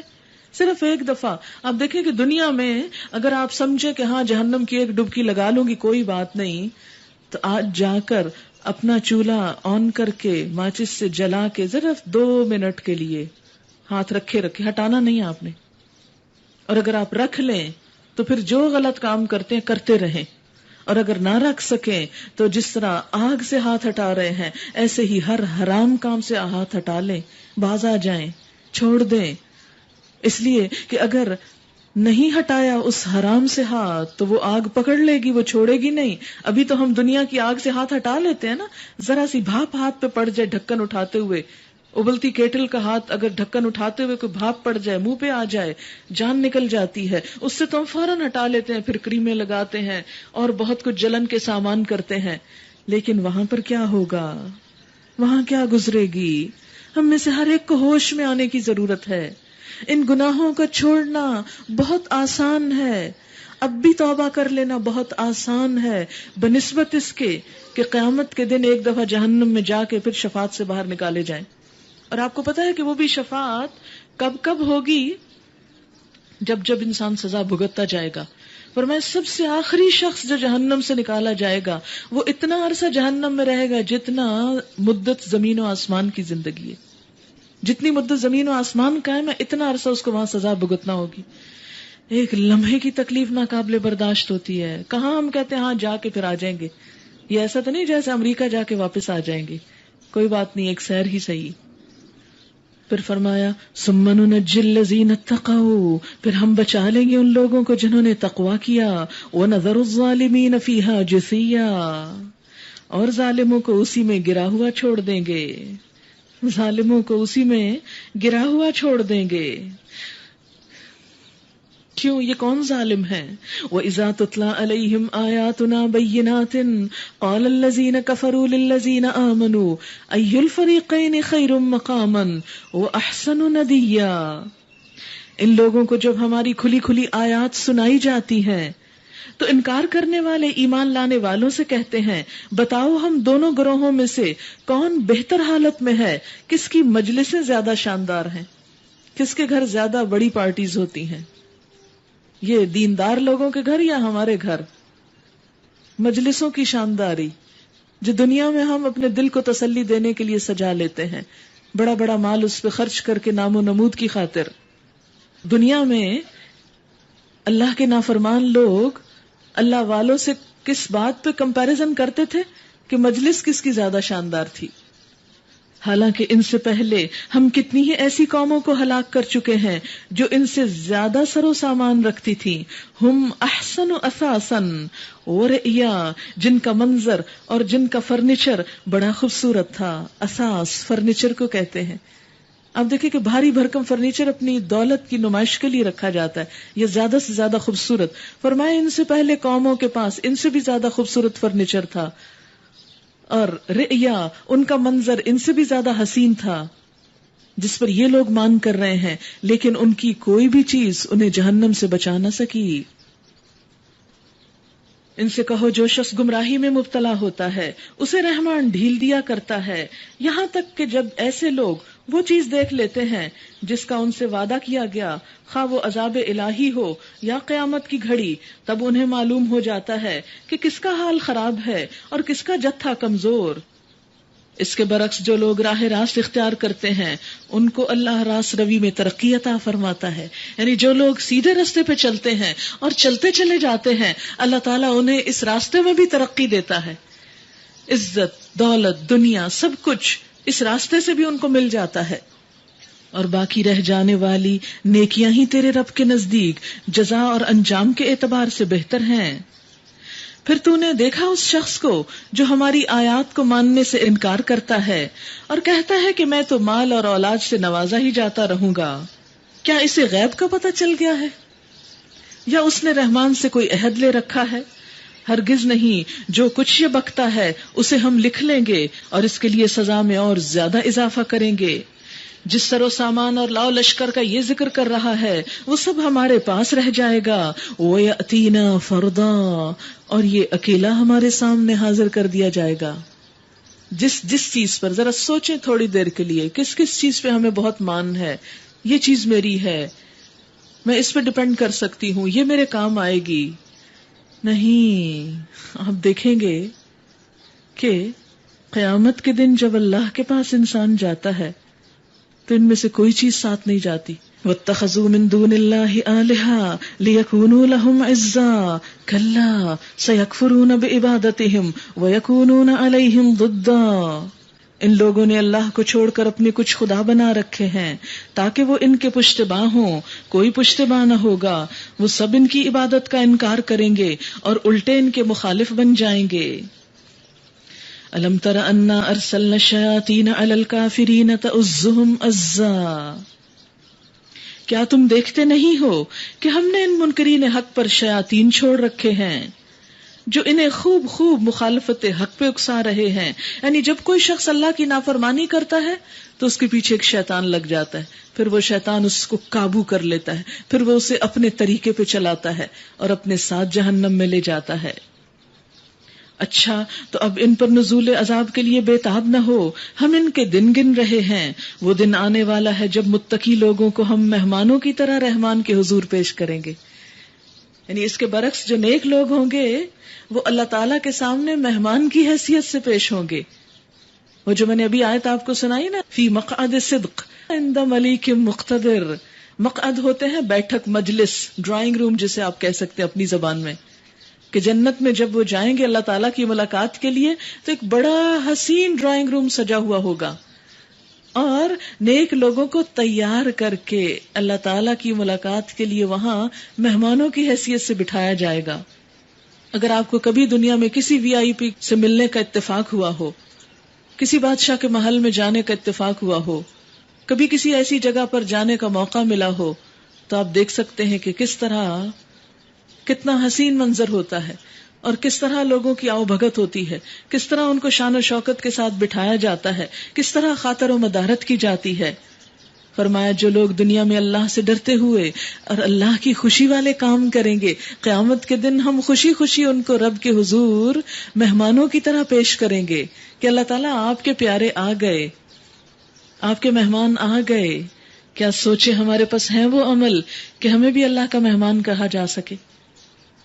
کیا ہے کوئی پونجی ساتھ؟ یوم نحشر المتقین الی الرحمن وفدا ونسوق المجرمین الی جہنم وردا، اور مجرموں کو ہم پیاسے جانوروں کی طرح جہنم کی طرف ہانک لے جائیں گے۔ اس وقت لوگ کوئی سفارش لانے پر قادر نہ ہوں گے، کوئی سفارشی نہ ملے گا ان کو بجز اس کے جس نے رحمان کے حضور سے پروانہ حاصل کر لیا ہو۔ وہ کہتے ہیں رحمان نے کسی کو بیٹا بنا لیا، سخت بےہودہ بات ہے جو تم گھڑ لائے ہو۔ قریب ہے کہ آسمان پھٹ پڑے، زمین شق ہو جائے، پہاڑ گر جائیں، اس بات پر کہ لوگوں نے رحمان کے لیے اولاد ہونے کا دعویٰ کیا۔ رحمان کی یہ شان نہیں کہ وہ کسی کو بیٹا بنائے، رحمان کی یہ شان نہیں کہ کسی کو بیٹا بنائے۔ وَمَا يَنبَغِي لِلرَّحْمَنِ أَن يَتَّخِذَ وَلَدًا، کیوں؟ اس لیے کہ زمین اور آسمانوں کے اندر جو بھی ہیں سب اس کے حضور بندوں کی حیثیت سے پیش ہونے والے ہیں، سب بندوں کی طرح وہاں آئیں گے، سب پر وہ محیط ہے اور اس نے ان سب کو شمار کر رکھا ہے۔ سب قیامت کے روز اکیلے اکیلے اس کے سامنے حاضر ہوں گے۔ ان الذین آمنوا وعملوا الصالحات سیجعل لهم الرحمن ودا، یقیناً جو لوگ ایمان لے آئے اور عمل صالح کر رہے ہیں ان قریب رحمان ان کے لیے دلوں میں محبت پیدا کر دے گا، ان قریب رحمان ان کے لیے دلوں میں محبت پیدا کر دے گا۔ یاد کریں وہ حدیث بخاری کی کہ جب اللہ تعالیٰ کسی نیک بندے کو اپنا محبوب بناتا ہے تو جبریل کو بلا کے بتاتے ہیں میں فلاں بندے سے محبت کرتا ہوں، تم بھی کرو۔ وہ بھی محبت کرنے لگتے ہیں، پھر آسمان والوں میں پکارتے ہیں میں فلاں بندے سے محبت کرتا ہوں، اللہ تعالیٰ اس سے محبت کرتے ہیں، تم بھی کرو۔ سب آسمان والے اس بندے کی محبت میں مبتلا ہو جاتے ہیں، پھر وہ پکار زمین پہ اتار دی جاتی ہے۔ فرمایا تم کیسے سمجھتے ہو کہ اللہ کے بن کر تمہیں نفرتیں ملیں گی؟ نہیں، اگر وقتی طور پہ مخالفت ہوگی بھی تو ایک وقت آئے گا کہ لوگ تم سے محبت کرنے لگیں گے۔ جو لوگ ایمان لے آئے اور نیک عمل کر رہے ہیں ان قریب رحمان ان کے لیے دلوں میں محبت پیدا کر دے گا۔ بس اے محمد صلی اللہ علیہ وسلم، اس کلام کو ہم نے آسان کر کے تمہاری زبان میں اسی لیے نازل کیا ہے کہ تم پرہیزگاروں کو خوشخبری دے دو اور ہٹ دھرم لوگوں کو ڈراؤ۔ ہٹ دھرم کون؟ جو بات سن کے نہ مانے، سمجھ کے بھی تسلیم نہ کریں۔ ان سے پہلے ہم کتنی ہی قوموں کو ہلاک کر چکے ہیں، پھر آج کہیں تم ان کا نشان پاتے ہو یا ان کی بھنک بھی کہیں سنائی دیتی ہے؟ سورۃ طٰہٰ۔ سورۃ طٰہٰ کے بارے میں آتا ہے ایک معتبر روایت میں کہ نبی صلی اللہ علیہ وسلم کو قتل کرنے کی نیت سے جب حضرت عمر گھر سے نکلے تو راستے میں ایک شخص نے کہا پہلے اپنے گھر کی خبر لو، تمہاری اپنی بہن اور بہنوئی اس نئے دین میں داخل ہو چکے ہیں۔ یہ سن کر حضرت عمر سیدھے بہن کے گھر گئے، وہاں ان کی بہن فاطمہ بنت خطاب اور بہنوئی سعید بن زید بیٹھے ہوئے حضرت خباب سے صحیفے کی تعلیم حاصل کر رہے تھے۔ حضرت عمر کے آتے ہی صحیفہ چھپا لیا گیا، مگر حضرت عمر اس کے پڑھنے کی آواز سن چکے تھے۔ انہوں نے پہلے کچھ پوچھ گچھ کی، اس کے بعد بہنوئی پہ پل پڑے، مارنا شروع کیا۔ بہن نے بچانا چاہا تو انہیں بھی مارا کہ ان کا سر پھٹ گیا۔ آخر جب بہن بہنوئی دونوں نے کہا کہ ہم مسلمان ہو چکے ہیں، جو چاہو کر لو، تو حضرت عمر اپنی بہن کا خون دیکھ کر پریشان ہو گئے اور کہنے لگے اچھا مجھے بھی وہ چیز دکھاؤ جو تم پڑھ رہے تھے۔ بہن نے پہلے قسم لی کہ وہ اسے پھاڑیں گے نہیں، پھر کہا کہ تم پاک ہو جاؤ، تم پاک صحیفے کو ہاتھ نہیں لگا سکتے۔ تو انہوں نے غسل کیا اور وہ صحیفہ لے کے پڑھنا شروع کیا. اس میں یہی سورۃ طٰہٰ لکھی ہوئی تھی. پڑھتے پڑھتے اچانک ان کی زبان سے نکلا، کتنا خوبصورت کلام ہے. خباب چھپے ہوئے تھے، حضرت عمر کے منہ سے یہ بات سن کر باہر آ گئے اور کہا بخدا مجھے توقع ہے کہ اللہ تعالیٰ تم سے اپنے نبی کی دعوت پھیلانے میں بڑی خدمت لے گا. کل ہی میں نے نبی صلی اللہ علیہ وسلم کو یہ فرماتے سنا کہ خدایا ابو الحکم بن ہشام یا عمر بن خطاب دونوں میں سے کسی کو اسلام کا حامی بنا دے. اچھا، یہاں ایک بات یاد رکھیں کہ جب میں کسی ایک صحابی کی کوئی بات بتاتی ہوں تو اس کا یہ مطلب نہیں ہوتا کہ نعوذ باللہ میں کسی دوسرے کو نگیٹ کر رہی ہوں. ہر ایک کا اپنا اپنا مقام ہے. جیسے حضرت ابو بکر کا اپنا مقام ہے، حضرت علی رضی اللہ تعالیٰ عنہ کا اپنا مقام ہے. حضرت علی رضی اللہ تعالیٰ عنہ کی اپنی فضیلت ہے کہ وہ ایک بچے تھے، کم سن عمر میں کمزور تھے. جب پورے خاندان نے آپ کو جھٹلایا تو انہوں نے کھڑے ہو کر کہا اگرچہ میں ایک کمزور بچہ ہوں لیکن میں آپ کا ساتھ دوں گا. تو ہر ایک کی اپنی اپنی فضیلت ہے، لیکن ہوتا یہ ہے کہ موقع کی مناسبت سے جو بات سامنے آ جائے. سورۃ طٰہٰ، بسم اللہ الرحمن الرحیم. طٰہٰ ما انزلنا علیک القرآن لتشقى الا تذکرۃ لمن یخشى تنزیلا ممن خلق الارض والسماوات العلی الرحمن علی العرش استوى. طٰہٰ، نبی صلی اللہ علیہ وسلم کو خطاب ہے. ہم نے یہ قرآن تم پر اس لیے نازل نہیں کیا کہ تم مصیبت میں پڑ جاؤ، آپ کو پریشان کرنے کے لیے قرآن نہیں دیا. کیونکہ آپ دیکھیں کہ آپ کے ساتھ بھی یہ ہوتا ہوگا کہ جب قرآن لگاتار سن رہے ہیں تو بعض اوقات دل پہ بوجھ آنے لگتا ہے، یہ سب کچھ ہم کیسے کریں گے، کر بھی سکیں گے یا نہیں. یہ تو کچھ اچھا نہ کیا ہم نے سن کر، ہمیں تو اور مصیبت ہو گئی. فرمایا نہیں، یہ اس لیے نہیں اتارا کہ تمہیں پریشان کیا جائے، تم پہ بوجھ ڈالا جائے، تمہیں مصیبت میں مبتلا کیا جائے.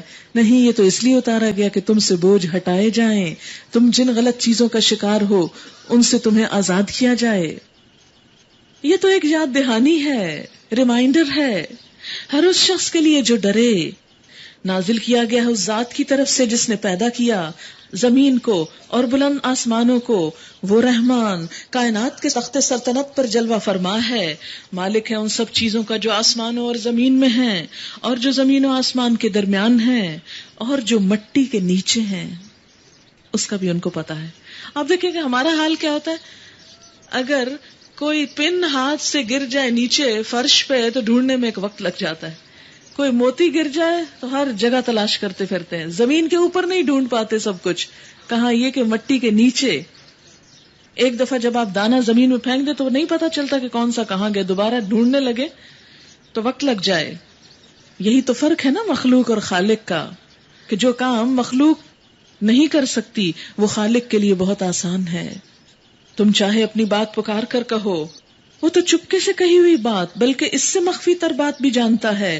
وہ اللہ ہے، اس کے سوا کوئی خدا نہیں، اس کے لیے بہترین نام ہے، لہ الاسماء الحسنی. اور تمہیں کچھ موسیٰ علیہ السلام کی خبر بھی پہنچی ہے جبکہ اس نے ایک آگ دیکھی اور اپنے گھر والوں سے کہا ذرا ٹھہرو، میں نے ایک آگ دیکھی ہے، شاید کہ تمہارے لیے ایک آدھ انگارہ لے آؤں یا اس آگ پر مجھے راستے کے متعلق کوئی رہنمائی مل جائے. وہاں پہنچا تو پکارا گیا اے موسیٰ، میں ہی تیرا رب ہوں، جوتیاں اتار دے، تو وادی مقدس طوا میں ہے اور میں نے تجھ کو چن لیا. سن جو کچھ وحی کیا جاتا ہے، میں ہی اللہ ہوں، میرے سوا کوئی خدا نہیں ہے. بس تو میری بندگی کر اور میری یاد کے لیے نماز قائم کر. قیامت کی گھڑی ضرور آنے والی ہے، میں اس کا وقت مخفی رکھنا چاہتا ہوں تاکہ ہر شخص اپنی کوشش کے مطابق بدلہ پائے. ہر شخص اپنی کوشش کے مطابق بدلہ پائے. بس کوئی شخص جو اس پر ایمان نہیں لاتا اور اپنی خواہش نفس کا بندہ بن گیا ہے تجھ کو اس گھڑی کی فکر سے روک نہ دے، ورنہ تو ہلاکت میں پڑ جائے گا. اور اے موسیٰ، یہ تیرے ہاتھ میں کیا ہے؟ کیا اللہ تعالیٰ کو نہیں پتا تھا کہ کیا ہے؟ کیوں پھر پوچھا ایسے؟ محبت کے اظہار کے لیے، بات بڑھانے کے لیے. موسیٰ تیرے ہاتھ میں کیا ہے؟ کیا وقت ہوگا جب اللہ تعالیٰ موسیٰ علیہ السلام سے بات کر رہے ہوں گے اور موسیٰ علیہ السلام کے دل کی کیفیت کیا ہوگی. آپ دیکھیں کہ دنیا میں اگر ہم کسی شخص کی رسپیکٹ کرتے ہیں، اس سے محبت کرتے ہیں، اس سے بات کرتے ہوئے ہمارا دل باہر آنے لگتا ہے، بعض اوقات ڈرنے لگتا ہے، بعض اوقات کچھ اور کیفیات ہوتی. کہاں خالق کائنات سے بات. تو اللہ تعالیٰ موسیٰ علیہ السلام کو مانوس کرے. اچھا موسیٰ، یہ ہاتھ میں کیا ہے؟ تاکہ موسیٰ علیہ السلام کا ذرا دھیان دوسری طرف جائے، ڈرے نہ، خوف نہ کھائیں، پریشان نہ ہوں۔ موسیٰ علیہ السلام بھی آگے سے آپ دیکھیں بات بڑھانے کے لیے کیسا جواب دیتے ہیں، یہ میری لاٹھی ہے، اس پہ ٹیک لگا کے چلتا ہوں، اس سے اپنی بکریوں کے لیے پتے جھاڑتا ہوں، اور بھی بہت سے کام ہیں جو اس سے لیتا ہوں۔ یہ بھی تو کہہ سکتے تھے عصا ہے، لیکن موسیٰ علیہ السلام نے بھی بات لمبی کر دی۔ انسان لمبی بات کب کرتا ہے؟ جس سے دل چاہتا ہے کہ بس اس کی بات سنتا ہی چلا جاؤں اور اس کو سناتا ہی چلا جاؤں۔ یہ محبت کی علامت ہے۔ فرمایا پھینک دے اس کو موسیٰ۔ موسیٰ کہہ رہے ہیں میرے اس میں بڑے کام ہیں، اللہ تعالیٰ کہتے ہیں پھینکو اس کو، امتحان ہے نا محبت کا۔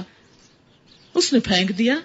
یہ ہے اطاعت، کام کی چیز، بڑے فائدے کی چیز۔ اللہ تعالیٰ کہتے ہیں پھینک دو، پھینک دیا اللہ تعالیٰ۔ کیا اللہ کی خاطر ہم بھی بظاہر دنیا کے فائدوں کو پھینک سکتے ہیں؟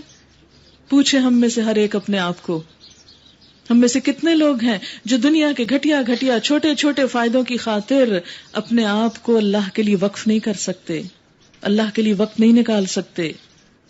اس نے پھینک دیا، اور یکا یک وہ ایک سانپ تھی جو دوڑ رہا تھا۔ فرمایا پکڑ لے اس کو۔ سانپ بن گئی وہ چیز جو اتنے کام کی تھی، فرمایا اس کو پکڑ لو۔ اب آپ خود سوچیں، امتحان پہ امتحان، یہ کیا، سانپ پکڑ لو، سانپ پکڑ لو۔ ہم پکڑ سکتے ہیں اگر اللہ تعالیٰ ہم سے کہ سچی بات بتائیں، سچی سچی، خواہ اللہ تعالیٰ بول کے ہمارے سر پہ کہیں پکڑو سانپ، اور ہم کبھی نہ پکڑیں، اس لیے کہ ہماری وہ محبت ہی نہیں کہ اتنی بات مانے اللہ کی۔ کتنا خوبصورت مقام، فائدے کی چیز اللہ کی خاطر پھینک دو، اللہ تعالیٰ پھینک دی۔ اللہ کا حکم آ گیا، ڈرنے والی چیز اٹھا لو، اٹھا لی، تھوڑا سا جھجکے، ڈرے، فرمایا ڈرو نہیں، پکڑو، ڈرو نہیں۔ بالکل اسی طرح دنیا میں اللہ کے حکم پہ چلنے کے لیے کئی ایک رسک لینے پڑتے ہیں، اس وقت ہم ڈر جاتے ہیں، ہائے پتہ نہیں کیا ہوگا۔ اب جیسے آج کل یہ میں نے 1 سالہ ڈپلوما کورس کا اعلان کیا ہے، بہت سارے لوگ ڈر کا شکار ہیں، پتہ نہیں کیا ہوگا، پتہ نہیں کتنی مصیبت پڑ جائے گی، ہائے اب چھٹی لیں جاب سے، اس جاب کا کیا ہوگا، تنخواہ کا کیا ہوگا، فلاں خرچ کیسے چلے گا۔ میں بھی آپ ہی کی طرح تھی، میں بھی ڈرتی تھی۔ جب مجھے چھٹی لینی تھی اپنی جاب سے تو میں بھی سوچتی تھی ہائے یہ جو اتنے سارے پیسے ملتے ہیں ان کا کیا کروں گی، یہ کہاں سے لاؤں گی۔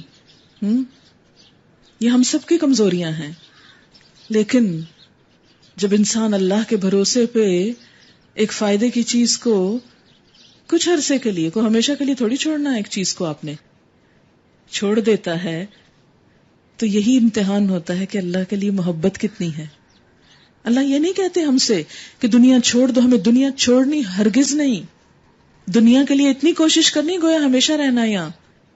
اسلام نے ہمیں دنیا چھوڑنے کو نہیں کہا، لیکن کبھی میری خاطر میرے دین کو سمجھنے کے لیے میرے راستے میں تھوڑی دیر کے لیے چھوڑ دو، تھوڑی دیر کے لیے۔ موسیٰ علیہ السلام کو بھی یہ تو نہیں کہا تھا ہمیشہ کے لیے پھینک دو اپنے پیچھے، کہا بس تھوڑا پھینکو تو صحیح، چند لمحوں کے لیے پھینکو، پھینک دیا۔ اب کیا ہو گیا، وہی لاٹھی اژدہا بن گئی۔ کیونکہ ہوتا کیا ہے، جب ہم دنیا کو پھینکتے ہیں تھوڑی دیر کے لیے تو واپس جا کے، جیسے کئی خواتین نے کہا جب ہم واپس جاتے ہیں تو بچوں نے اتنے کام خراب کیے ہوتے ہیں کہ دل چاہتا ہے ان کو 1-2 تھپڑ لگا دیں۔ تو یہی ہے اللہ کی محبت میں، بچوں کو چھوڑ آتے ہیں تھوڑی دیر، واپس جاتے ہیں تو اژدہے بنے ہوتے ہیں، اتنے کام خراب کہ ان سب کو صحیح کرتے کرتے اور کمر ٹوٹ جاتی۔ یہی تو ہے نا اس کی محبت میں قربانی دینا، ورنہ اگر سب کام خود ہی خود ہوتے تو پھر ہماری آزمائش کیا تھی۔ اور پھر پکڑ لو، ڈرو نہیں، سب ٹھیک ہو جائے گا، اللہ کی خاطر رسک لو، ہم اسے پھر ویسا ہی کر دیں گے جیسی یہ تھی، وہ سب جاب، وہ ساری دنیا پھر آ جائے گی ویسے ہی جیسے پہلے تھی۔ اور ذرا اپنا ہاتھ اپنی بغل میں دبا دیا، چمکتا ہوا نکلے گا، سورج کی طرح چمک رہا تھا، کوئی آگ نہیں لگی ہوئی اندر میں، بغیر کسی تکلیف کے۔ یہ دوسری نشانی ہے، اس لیے کہ ہم تجھے اپنی بڑی بڑی نشانیاں دکھانے والے ہیں۔ اب تو فرعون کے پاس جا 2 نشانیاں لے کر، وہ سرکش ہو گیا ہے۔ کیوں؟ اس لیے کہ ہمیں بھی وقت کے ایسے فرعونوں، ایسے غلط کاموں سے نمٹنا ہے جس کے لیے علم کا ہتھیار چاہیے، علم کے دلائل چاہیے، علم کی نشانیاں چاہیے۔ ہم اور ہماری نسلیں جس سمندر میں بہے چلے جا رہے ہیں اس کا انجام بڑا بھیانک ہو سکتا ہے۔ ہمارا معاشرہ جن خرابیوں کی لپیٹ میں آ چکا ہے اس کے لیے قربانی کرنی پڑے گی، وقت نکالنا پڑے گا، اور دل و جان سے محبت کے ساتھ اس معاشرے کی اصلاح کے لیے علم کے زیور سے آراستہ ہونا پڑے گا. جبھی اس قابل ہوں گے کہ فرعون کے پاس جا. بغیر دلیل کے تو بات نہیں بنتی، بغیر علم کے تو بات نہیں بنتی. موسیٰ علیہ السلام نے عرض کیا قال رب اشرح لي صدري ويسر لي امری واحلل عقدۃ من لسانی يفقهوا قولی. پروردگار میرا سینہ کھول دے، میرے کام کو میرے لیے آسان کر دے، میری زبان کی گرہ سلجھا دے تاکہ لوگ میری بات سمجھ سکیں. تو صرف فرعون نہیں، اس کے سارے اہل دربار کے پاس اسلام کی تبلیغ کرنے کو جا رہے تھے، اسلام کا پیغام پہنچانے جا رہے تھے. جھجک تھی کہ بول نہ سکوں گا، جیسے ہم میں سے ہر ایک جھجکتا ہے، کیونکہ جو کام کیا نہیں ہوتا وہ کرنا مشکل ہوتا ہے. فرمایا نہیں، ڈرو نہیں. اور اللہ نے دعا سن لی. اور کیا دعا مانگی؟ اور میرے لیے اپنے کنبے سے ایک وزیر مقرر کر دے، ہارون جو میرا بھائی ہے، اس کے ذریعے سے میرا ہاتھ مضبوط کر، یعنی مجھے سپورٹ دے، اور اس کو میرے کام میں شریک کر دے، یعنی مجھے میرے گھر والوں کی بھی سپورٹ عطا کر، تاکہ ہم خوب تیری پاکی بیان کریں، مل کے تیری پاکی بیان کریں. اکیلے اکیلے بھی انسان اللہ کی باتیں کر لیتا ہے دل ہی دل میں، لیکن اگر آپ کسی کے ساتھ بیٹھ کے اللہ تعالیٰ کی باتیں کریں تو آپ دیکھیں گے کچھ آپ دیں گے، کچھ وہ دے گا، وہ دونوں کا مل کے اتنا خوبصورت ہو جائے گا، اتنی اللہ کی محبت بڑھے گی کہ شاید اکیلے میں آپ اس کو ڈیولپ نہ کر سکیں. اس لیے کہتے ہیں اللہ تعالیٰ میں اکیلا نہیں یہ کام کر سکتا، مجھے میرے ساتھ ایک اور ساتھی دے دے. اور جب اللہ تعالیٰ دیتا ہے تو کس لیے کہ ہم خوب تیری پاکی بیان کریں اور خوب تیرا چرچا کریں، تیری باتیں خوب کریں. تو ہمیشہ ہمارے حال پہ نگران رہا ہے. دیکھیں اللہ تعالیٰ کیسے سنتے ہیں دعا. اصل بات ہے کہ ہم لوگ دعا نہیں مانگتے، ہم صرف خیال خواہش کرتے، دعائیں نہیں مانگتے اس کے لیے. فرمایا دیا گیا جو تو نے مانگا ہے موسیٰ، مل گیا تجھے، جو کچھ مانگا سب تیرا. ہم نے پھر ایک مرتبہ تجھ پر احسان کیا.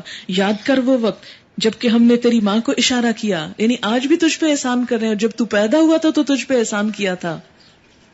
ایسا اشارہ جو وحی کے ذریعے سے کیا جاتا ہے کہ اس بچے کو صندوق میں رکھ دے اور صندوق کو دریا میں چھوڑ دے، دریا اسے ساحل پر پھینک دے گا، اسے میرا دشمن اور اس بچے کا دشمن اٹھا لے گا. آپ کو یاد ہے کہ موسیٰ علیہ السلام کو اللہ نے اپنے اور اس بچے کے دشمن کے گھر میں پالا تھا.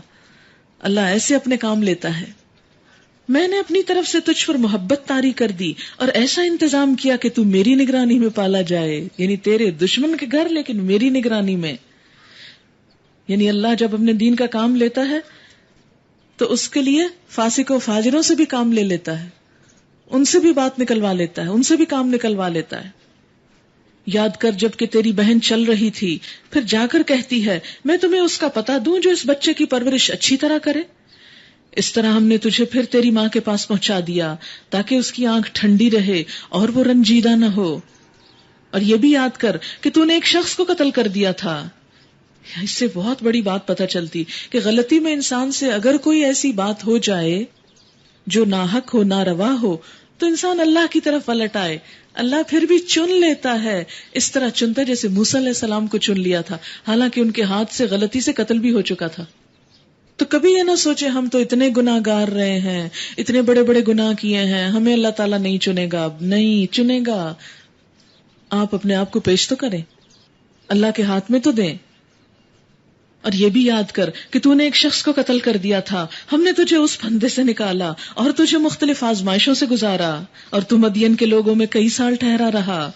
پھر اب ٹھیک اپنے وقت پہ تو آ گیا ہے موسیٰ، میں نے تجھ کو اپنے کام کا بنا لیا. وَاصْطَنَعْتُكَ لِنَفْسِي، میں نے تجھے اپنے کام کا بنا لیا. کون سا اپنا کام؟ یعنی اپنے دین کی تبلیغ کا کام. اللہ اس کو اپنا کام کہہ رہا ہے. کیا ہم میں سے کوئی ہے جو اللہ کے کام کے لیے اپنے آپ کو وقف کرے کہ اللہ مجھے اپنے کام کا بنا لے؟ کیا آنر ہے جو اللہ نے بخشا. جا تو اور تیرا بھائی میری نشانیوں کے ساتھ، اور دیکھو میری یاد میں کمی نہ کرنا، تبلیغ کرتے ہوئے میرا ذکر نہ بھولنا. بہت سے لوگ جب بہت تقریریں کرنے لگتے ہیں، درس دینے لگتے ہیں تو ذکر کرنا بھول جاتے ہیں. نہیں، ذکر نہیں بھولنا. روحانیت کے بغیر تبلیغ ہو ہی نہیں سکتی. ہم تبلیغ کو صرف ایک انٹلیکچوئل ایکٹیویٹی سمجھ لیتے ہیں، صرف بڑی بڑی دلیلیں دینا یہ کافی نہیں ہوا کرتی. اللہ کے دین کے کام کے لیے اللہ سے گہرا تعلق، گہری محبت، اور وہ اللہ کے ذکر ہی کے ساتھ ہوتی ہے. دیکھو میری یاد میں کمی نہ کرنا، جاؤ تم دونوں فرعون کے پاس، وہ سرکش ہو گیا ہے. اور کیا کرنا؟ فَقُولَا لَهُ قَوْلًا لَيِّنًا لَعَلَّهُ يَتَذَكَّرُ أَوْ يَخْشَىٰ. اس سے نرمی سے بات کرنا. فرعون جو اللہ کا دشمن، اس سے نرمی سے بات کرنا، شاید کہ وہ نصیحت قبول کرے یا ڈر جائے. لیکن آج کے مبلغ ہم سب جب تبلیغ کرتے ہیں سختی سے بات کرتے ہیں اور کہتے ہیں چونکہ یہ لوگ بڑے خراب ہیں ان سے کرو سختی. نہیں، دیکھیں اللہ تعالیٰ فرعون کے دربار میں بھیج رہے ہیں. موسیٰ علیہ السلام کہتے ہیں نرمی سے بات کرنا، چاہے کوئی میرا دشمن ہو، چاہے کوئی کتنا ہی گناہگار ہو، نرمی سے بات کرنا. جب اللہ کی بات بتانے والے ہی اللہ کی بات خود نہیں مانتے تو ان کی بات میں اثر کہاں سے آئے گا؟ پھر ہم کہتے ہیں ہماری تو کوئی سنتا ہی نہیں. کبھی سوچا کہ ہم پیش کیسے کر رہے ہیں؟ ہم تو ڈنڈا لے کے پیچھے پڑ جاتے ہیں ایک کے کہ کر کے ہی چھوڑو. نہیں، قولا لہ قولا لینا، نرمی سے بات کرنا. تبلیغ کا یہ طریقہ نہیں کہ آپ کسی کے سر پہ سوار ہو جائیں کہ ابھی کرو. نہیں، بتائیں، نرمی سے بتائیں، محبت سے بتائیں، چھوڑ دیں، غلطی کو اگنور کریں، معاف کر دیں، دل سے محبت کریں، خیر خواہی کے ساتھ بتائیں. یاد رکھیں اگر آپ کے دل میں کسی کے لیے محبت ہوگی اور سچے دل سے آپ کسی کو اچھی بات بتائیں گے، پھر ہو سکتا نہیں کہ وہ بات دل میں نہ جائے. دل سے جو بات نکلتی ہے اثر رکھتی ہے، دل سے نکل کے دل پہ جا پڑتی ہے. جب دل بدلتے ہیں تو دنیا بدل جاتی ہے. فاتح کون ہے؟ جو دلوں پہ حکومت کرے. فاتح وہ نہیں جو زمینوں کو زمینیں فتح کرتا چلا جائے. دونوں نے عرض کیا پروردگار ہمیں ڈر ہے کہ وہ ہم پہ زیادتی کرے گا یا پل پڑے گا. اور فرمایا ڈرو مت، میں تمہارے ساتھ ہوں، سب کچھ سن رہا ہوں اور دیکھ رہا ہوں. جاؤ اس کے پاس، جاؤ اور کہو کہ ہم تیرے رب کے بھیجے ہوئے ہیں، بنی اسرائیل کو ہمارے ساتھ جانے کے لیے چھوڑ دے اور ان کو تکلیف نہ دے. ہم تیرے پاس تیرے رب کی نشانی لے کر آئے ہیں اور سلامتی ہے اس کے لیے جو راہ راست کی پیروی کرے. ہم کو وحی سے بتایا گیا ہے کہ عذاب ہے اس کے لیے جو جھٹلائے اور منہ موڑ دے. فرعون نے کہا اچھا تو پھر تم دونوں کا رب کون ہے موسیٰ؟ اب دربار میں پہنچ گئے، تبلیغ شروع ہو گئی. جب وہ کہتے ہیں کہ اللہ پر ایمان لا تو کہتے ہیں وہ کون ہوتا ہے؟ موسیٰ علیہ السلام نے جواب دیا ہمارا رب وہ ہے جس نے ہر چیز کو اس کی ساخت بخشی، پھر اس کو راستہ بتایا، ہر چیز کی ڈیزائننگ کی. وہ ڈیزائنر ہے جس نے ہر نئی چیز کا ڈیزائن کیا. آپ دیکھیں کہ یہ پتے، یہ ٹہنیاں، یہ درخت، یہ آسمان، یہ کلر کمبینیشن، یہ سارا آرٹ ورک کس نے کیا؟ ہماری شکل و صورت کس نے بنائی؟ پرندے کی کس نے بنائی؟ مچھلی کی کس نے بنائی؟ فرمایا ہر چیز کو اس کی ساخت دی اور پھر اسے اس کا کام کرنا سکھایا. مچھلی کو تیرنا سکھایا، چڑیا کو اڑنا سکھایا، درخت کو پھل پھول دینا سکھایا. وہ صرف خالق نہیں، وہ ہادی بھی ہے، معلم بھی ہے. سورج کو ہم نے تو ٹریننگ نہیں دی کہ صبح کے وقت کہاں سے نکلنا اور شام کو کہاں ڈوبنا. کیا ہم سورج کو اس کا راستہ بتاتے ہیں؟ لیکن ہمیں تو سورج کی کوئی آنکھیں بھی نظر نہیں آتی جن سے دیکھ کر وہ اپنا راستہ تلاش کرتا ہو. یہ کیسے صحیح ٹھکانے سے اٹھ کے صحیح جگہ پہ جا کے بیٹھتا ہے؟ یہ کون کر رہا ہے؟ یہ پتے سبز رنگ کے ہیں، کس نے ان کو بتایا تمہارا رنگ بس اتنا ہی سبز ہوگا، لائٹ گرین ہوگا، پیرٹ گرین ہوگا، اور وہ فلاں پتوں تمہارا رنگ بہت ڈارک ہوگا؟ یہ میں نے اور آپ نے یہ کلر اسکیم کی نہیں، اللہ نے. اور پھر آپ دیکھیں کہ یہ سب کچھ کیوں بتایا گیا؟ تاکہ ہمیں بتایا جائے کہ جس رب نے مچھلی اور مرغی کو راہ دکھائی اس نے انسانوں کو بھی دکھائی ہے. فرعون بولا اور پہلے جو نسلیں گزر چکی ہیں ان کی پھر کیا حالت تھی؟ یعنی وہ سب گمراہ تھے. ایسا ہوتا ہے نا جب آپ کسی کو اچھی بات بتائیں تو کہتے ہیں لو ہمارے ماں باپ نے نہیں کی تو وہ گمراہ تھے. موسیٰ علیہ السلام نے کہا اس کا علم میرے رب کے پاس ایک نوشتے میں محفوظ ہے کہ کون گمراہ تھا اور کون ہدایت پر تھا. یہ میرا کام نہیں کہ آپ کو بتاؤں. میرا رب نہ چوکتا ہے نہ بھولتا ہے، ہر نقص سے پاک ہے. وہی ہے جس نے تمہارے لیے زمین کا فرش بچھایا اور اس میں تمہارے چلنے کو راستے بنائے اور اوپر سے پانی برسایا، پھر اس کے ذریعے سے مختلف اقسام کی پیداوار نکالی، کھاؤ اور اپنے جانوروں کو بھی چراؤ، یقیناً اس میں بہت سی نشانیاں ہیں عقل رکھنے والوں کے لیے۔ اسی زمین سے ہم نے تم کو پیدا کیا ہے، اسی میں ہم تمہیں واپس لے جائیں گے اور اسی سے تم کو دوبارہ نکالیں گے۔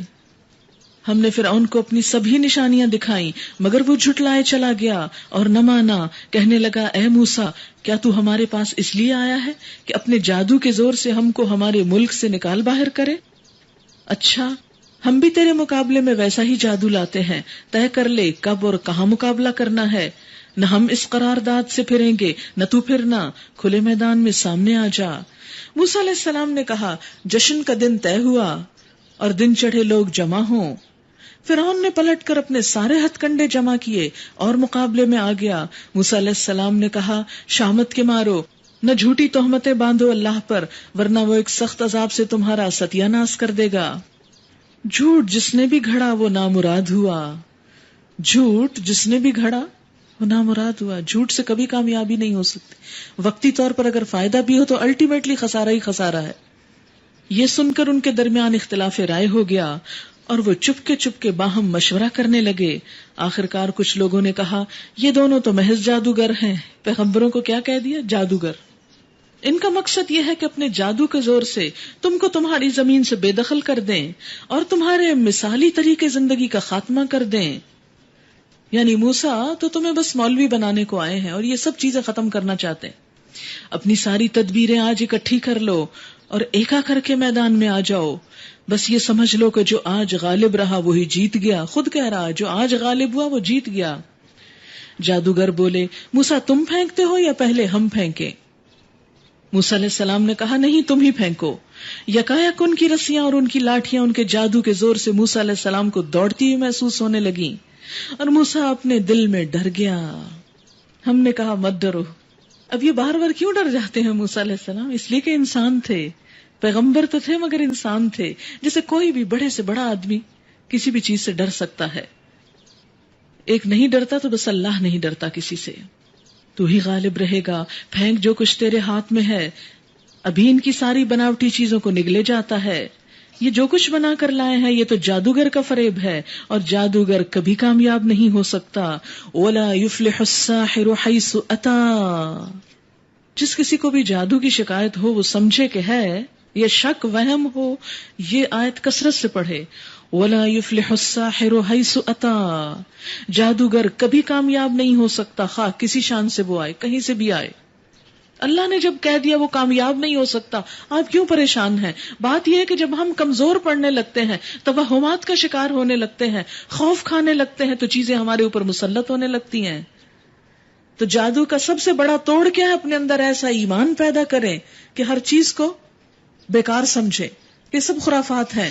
اللہ کے کلام، اللہ کے ذکر اور اللہ سے مدد کو کثرت سے اختیار کر لیں۔ آخر کو یہی ہوا کہ سارے جادوگر سجدے میں گرا دیے گئے اور پکار اٹھے، مان لیا ہم نے ہارون اور موسیٰ کے رب کو۔ کتنی بڑی کھلی دلیل ہمارے سامنے ہے کہ اللہ کے کلام اور ایمان کے آگے سارے جادوگر جھک گئے۔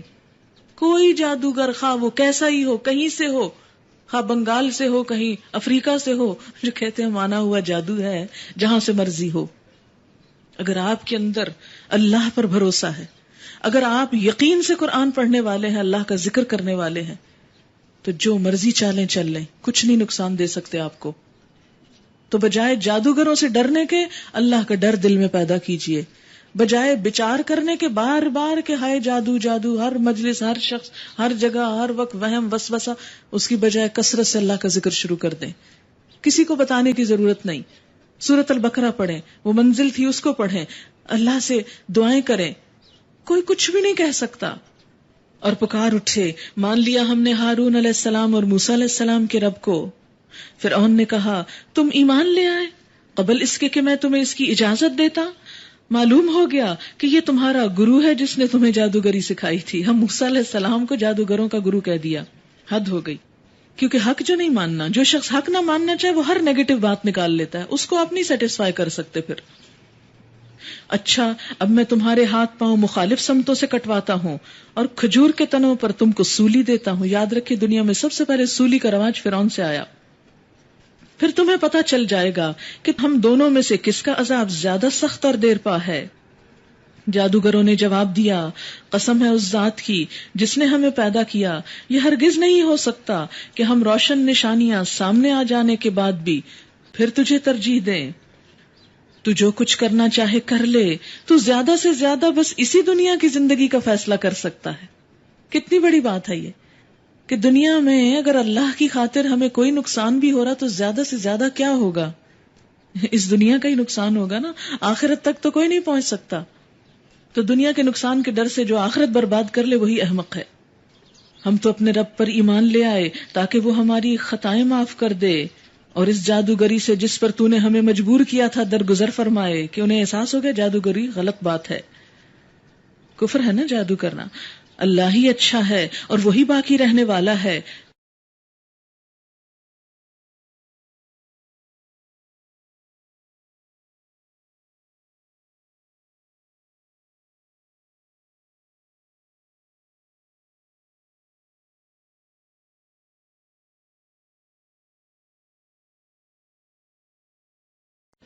انہ من یأت ربہ مجرما فإن له جہنم لا يموت فیہا ولا یحیا لا يموت فیہا ولا یحیا.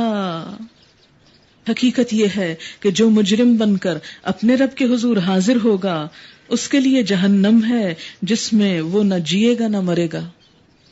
جہنم جس میں نہ وہ جیے گا نہ مرے گا. اتنی سخت چیز ہے. مسند احمد میں ہے نبی صلی اللہ علیہ وسلم نے فرمایا کہ اصلی جہنمی تو جہنم ہی میں پڑے رہیں گے، وہاں نہ انہیں موت آئے گی نہ آرام کی زندگی ملے گی. لیکن وہاں ایسے لوگ بھی ہوں گے جنہیں ان کے گناہوں کی پاداش میں دوزخ میں ڈال دیا جائے گا، جہاں وہ جل کر کوئلہ ہو جائیں گے، جان نکل جائے گی. پھر شفاعت کی اجازت کے بعد ان کا چورا نکالا جائے گا، جلا ہوا چورا، اور جنت کی نہروں کے کناروں پر بکھیر دیا جائے گا اور جنتیوں سے کہا جائے گا ان پہ پانی ڈالو.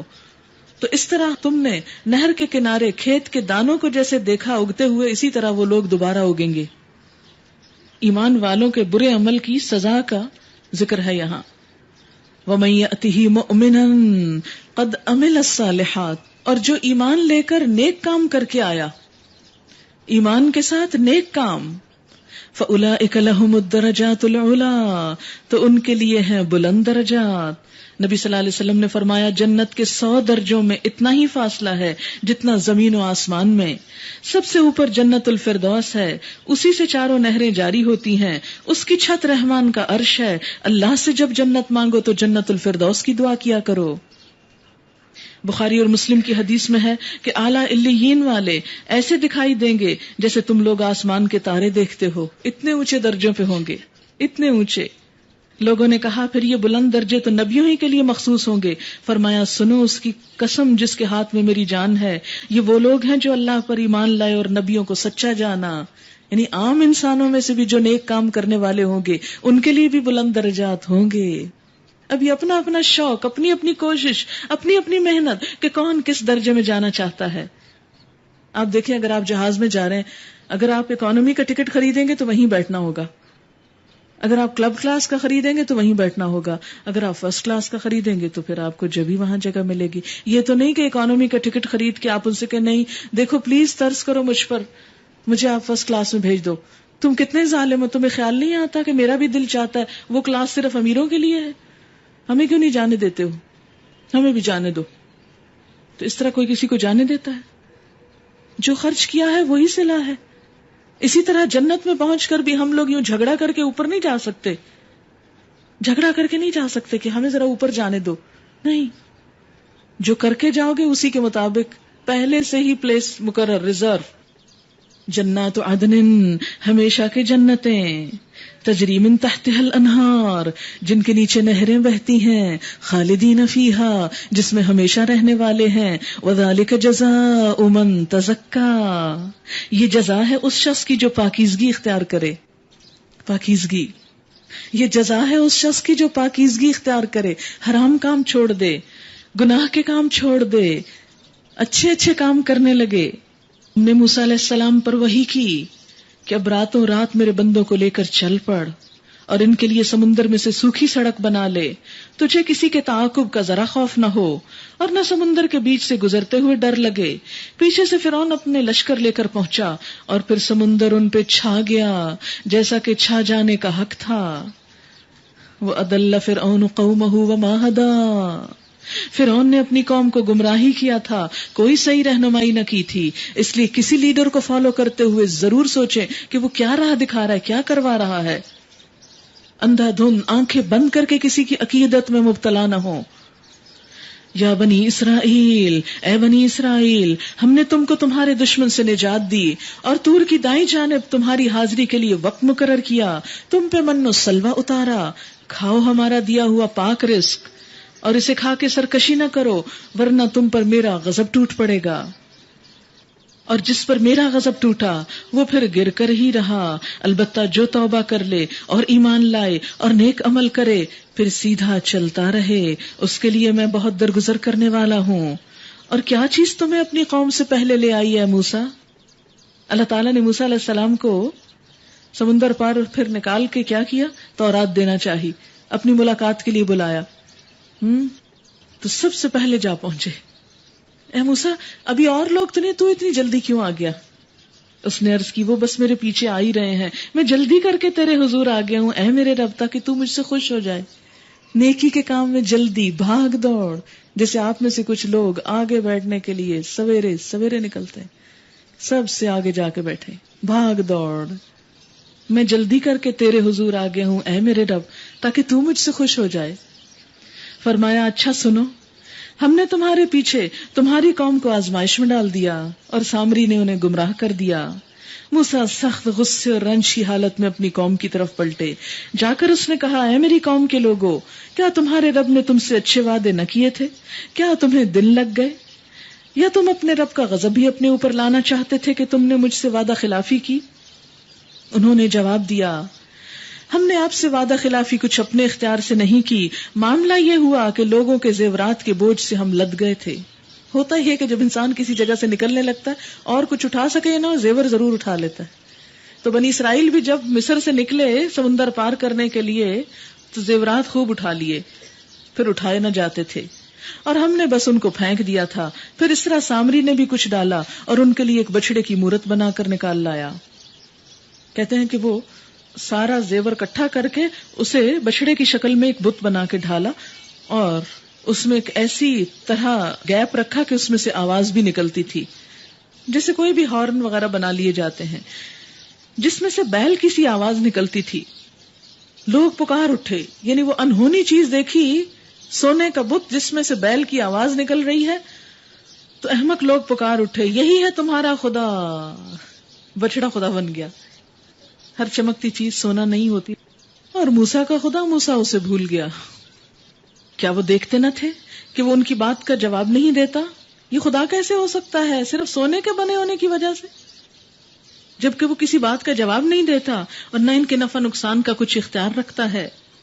ہارون علیہ السلام نے موسیٰ کے آنے سے پہلے ہی ان سے کہہ دیا لوگو تم اس کی وجہ سے فتنے میں پڑ گئے ہو، تمہارا رب تو رحمان ہے، بس تم میری پیروی کرو اور میری بات مانو۔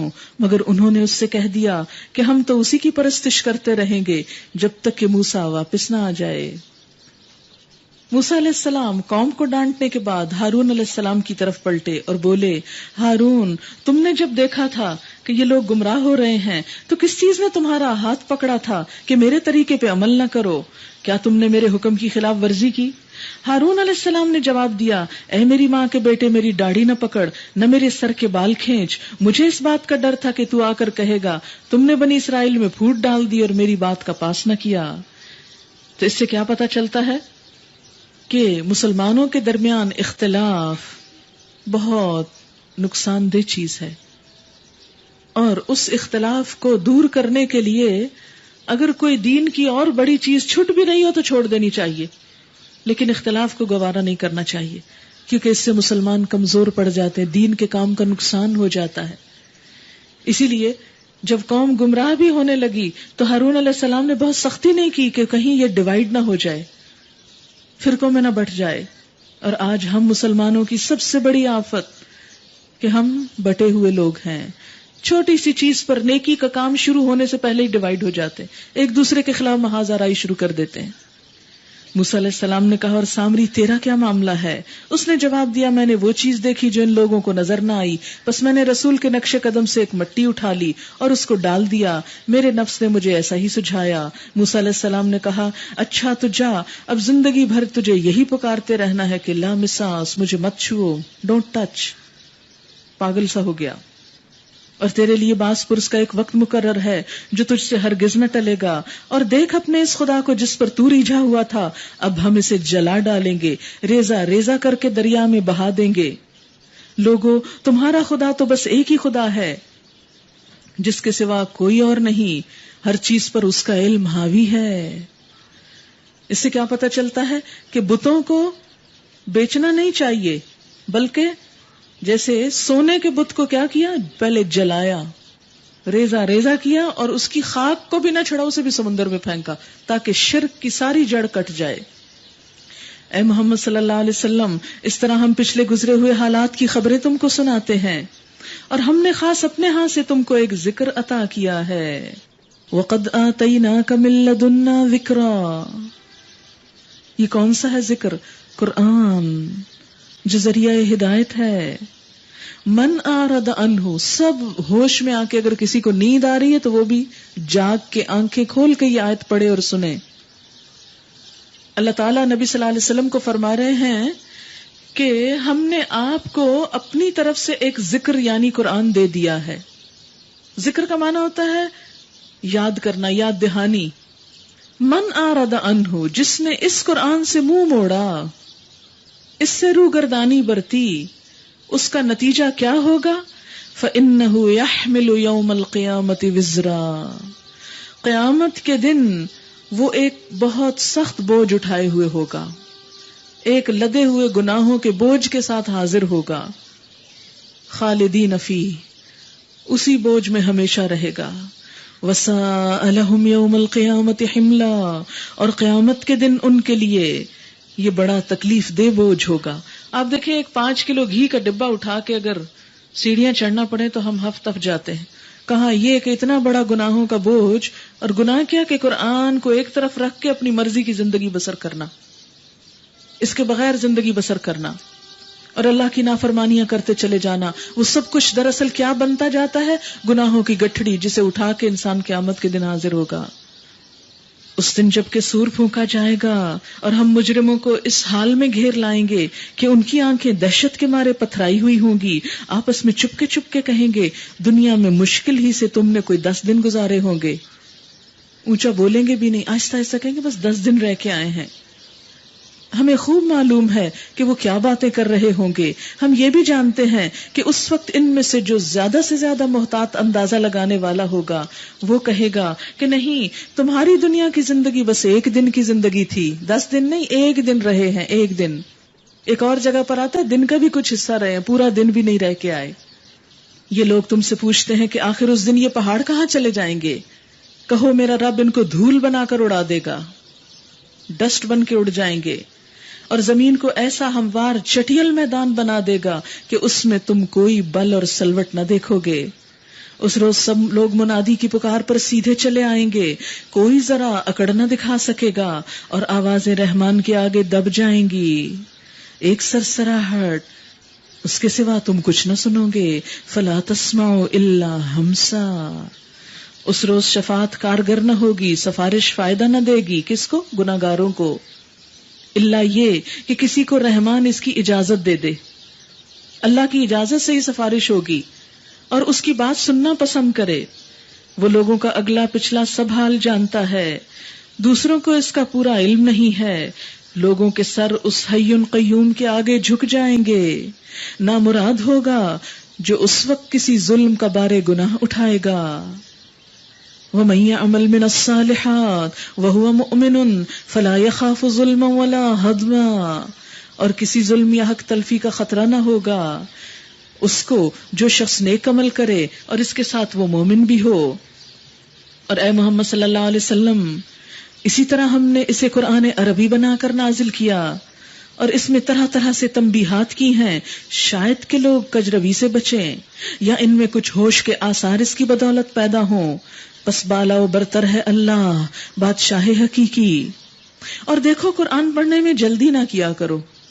ہمارے ہاں تو شبینہ کر کے ایک ہی رات میں پورا کرنا چاہتے ہیں، جب تک کہ تمہاری طرف اس کی وحی تکمیل کو نہ پہنچ جائے. یعنی جب پورا سن لو پھر اس کو آگے پہنچاؤ اور دعا کرو کہ اے پروردگار مجھے مزید علم عطا کر. یہ کس کو کہا گیا؟ وقل رب زدنی علما. نبی صلی اللہ علیہ وسلم کو، جنہیں اللہ کی طرف سے علم دیا جا رہا تھا، انہیں بھی کہا گیا آپ اور علم مانگیے. تو ہم سب کو کیا مانگنا چاہیے؟ علم اور مانگنا چاہیے. اور کبھی علم مانگنے کی دعا سے نہ تھکیں، ہر روز کی دعا میں سے شامل کر لیں رب زدنی علما.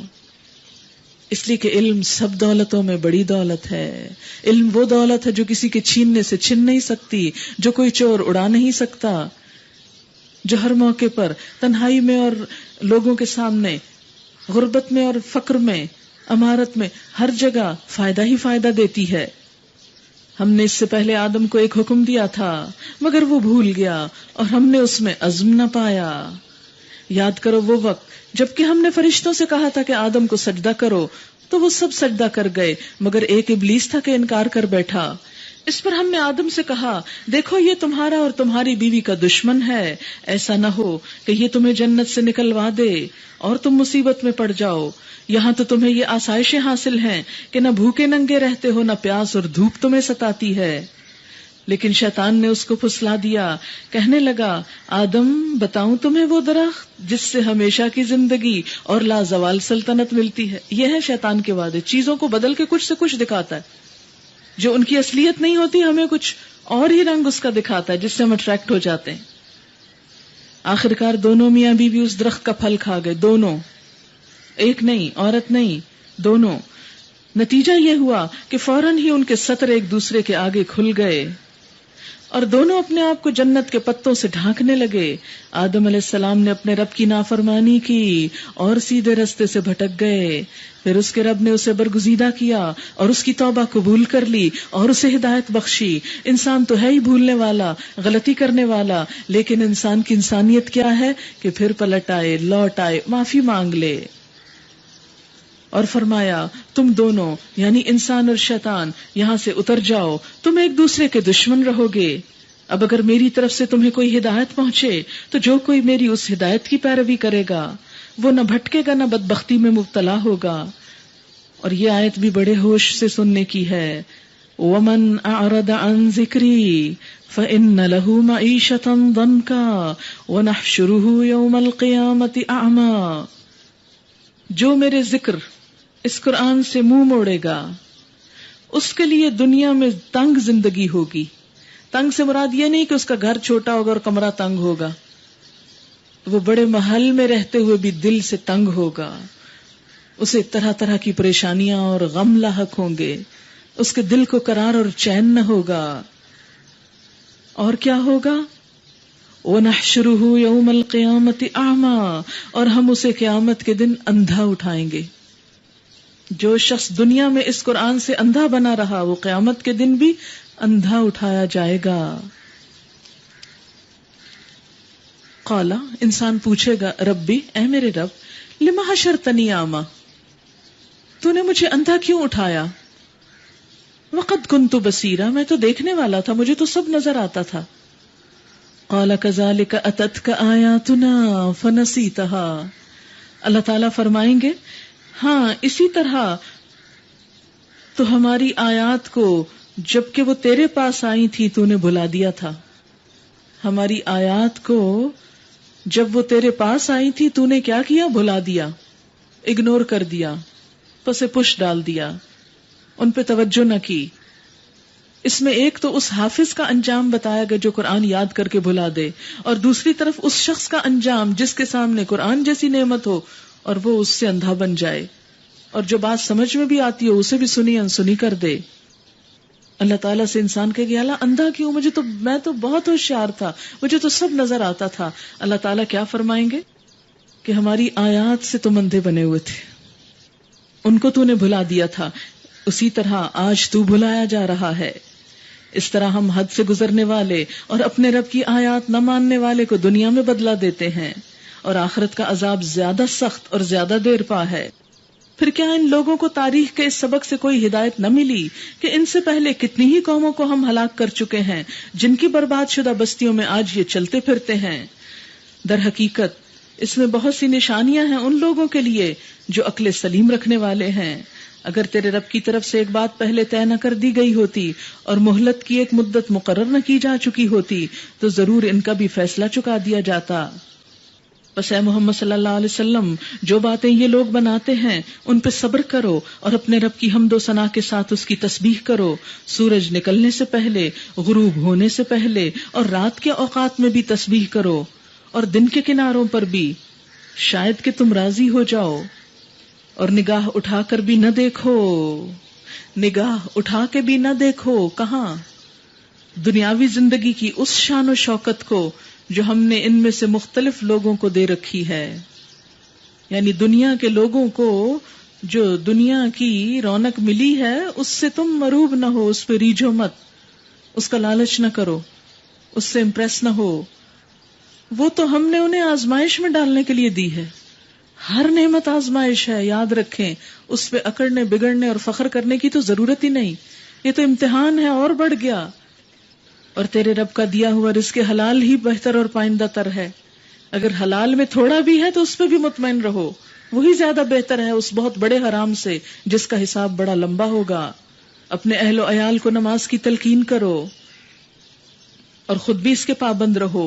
ہم تم سے کوئی رزق نہیں مانگتے، رزق تو ہم ہی تمہیں دے رہے ہیں، اور انجام کی بھلائی تقوی ہی کے لیے ہے۔ وہ کہتے ہیں کہ یہ شخص اپنے رب کی طرف سے کوئی نشانی معجزہ کیوں نہیں لاتا، اور کیا ان کے پاس اگلے صحیفوں کی تعلیمات کا بیان واضح نہیں آ گیا؟ اگر ہم اس کے آنے سے پہلے ان کو کسی عذاب سے ہلاک کر دیتے تو پھر یہی لوگ کہتے کہ اے ہمارے پروردگار، تو نے ہمارے پاس کوئی رسول کیوں نہ بھیجا کہ ذلیل و رسوا ہونے سے پہلے ہی ہم تیری آیات کی پیروی اختیار کر لیتے۔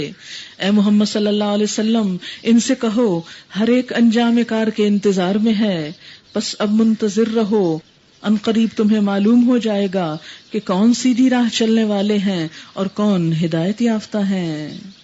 من اصحاب الصراط السوی ومن اہتدی۔ لہذا ہمارا کام کیا ہے کہ اس دنیا میں رہتے ہوئے اگلے کی فکر کرتے رہیں۔ کیوں؟ اس لیے کہ آخر ایک دن تو یہ دنیا چھوڑ کر جانی ہے، اللہ کو پھر دیکھنا ہے ہم لے کر کیا آئے ہیں۔ جیسے وہ ایک شعر میں آتا ہے نا، گر اچھی کرنی نیک عمل تم دنیا سے لے جاؤ گے تو گھر بھی اچھا پاؤ گے اور بیٹھ کر سکھ سے کھاؤ گے، گر ایسی دولت چھوڑ کے تم جو خالی ہاتھوں جاؤ گے، کوئی بات نہیں بن آنے کی، گھبراؤ گے پچھتاؤ گے۔ اس لیے دنیا سے جانے سے پہلے اس گھر میں جو کچھ چاہیے اس کے لیے تیاری کرنے کی ہم سب کو فکر ہونی ضروری ہے۔ وآخر دعوانا ان الحمد للہ رب العالمین۔ کچھ سوالوں کے جواب۔ کسی نے لکھا ہے، میرے گھر میں ہر وقت زی ٹی وی اور ایم ٹی وی چلتے رہتے ہیں، اگر بچوں کو بند کرنے کے لیے کہوں تو کہہ دیتے ہیں کہ ہم نے نماز تو پڑھ لی، اب ہم ٹی وی نہیں دیکھ سکتے۔ رمضان کا بھی کوئی احترام نہیں، اس لغویات میں انہیں کوئی برائی نظر نہیں آتی۔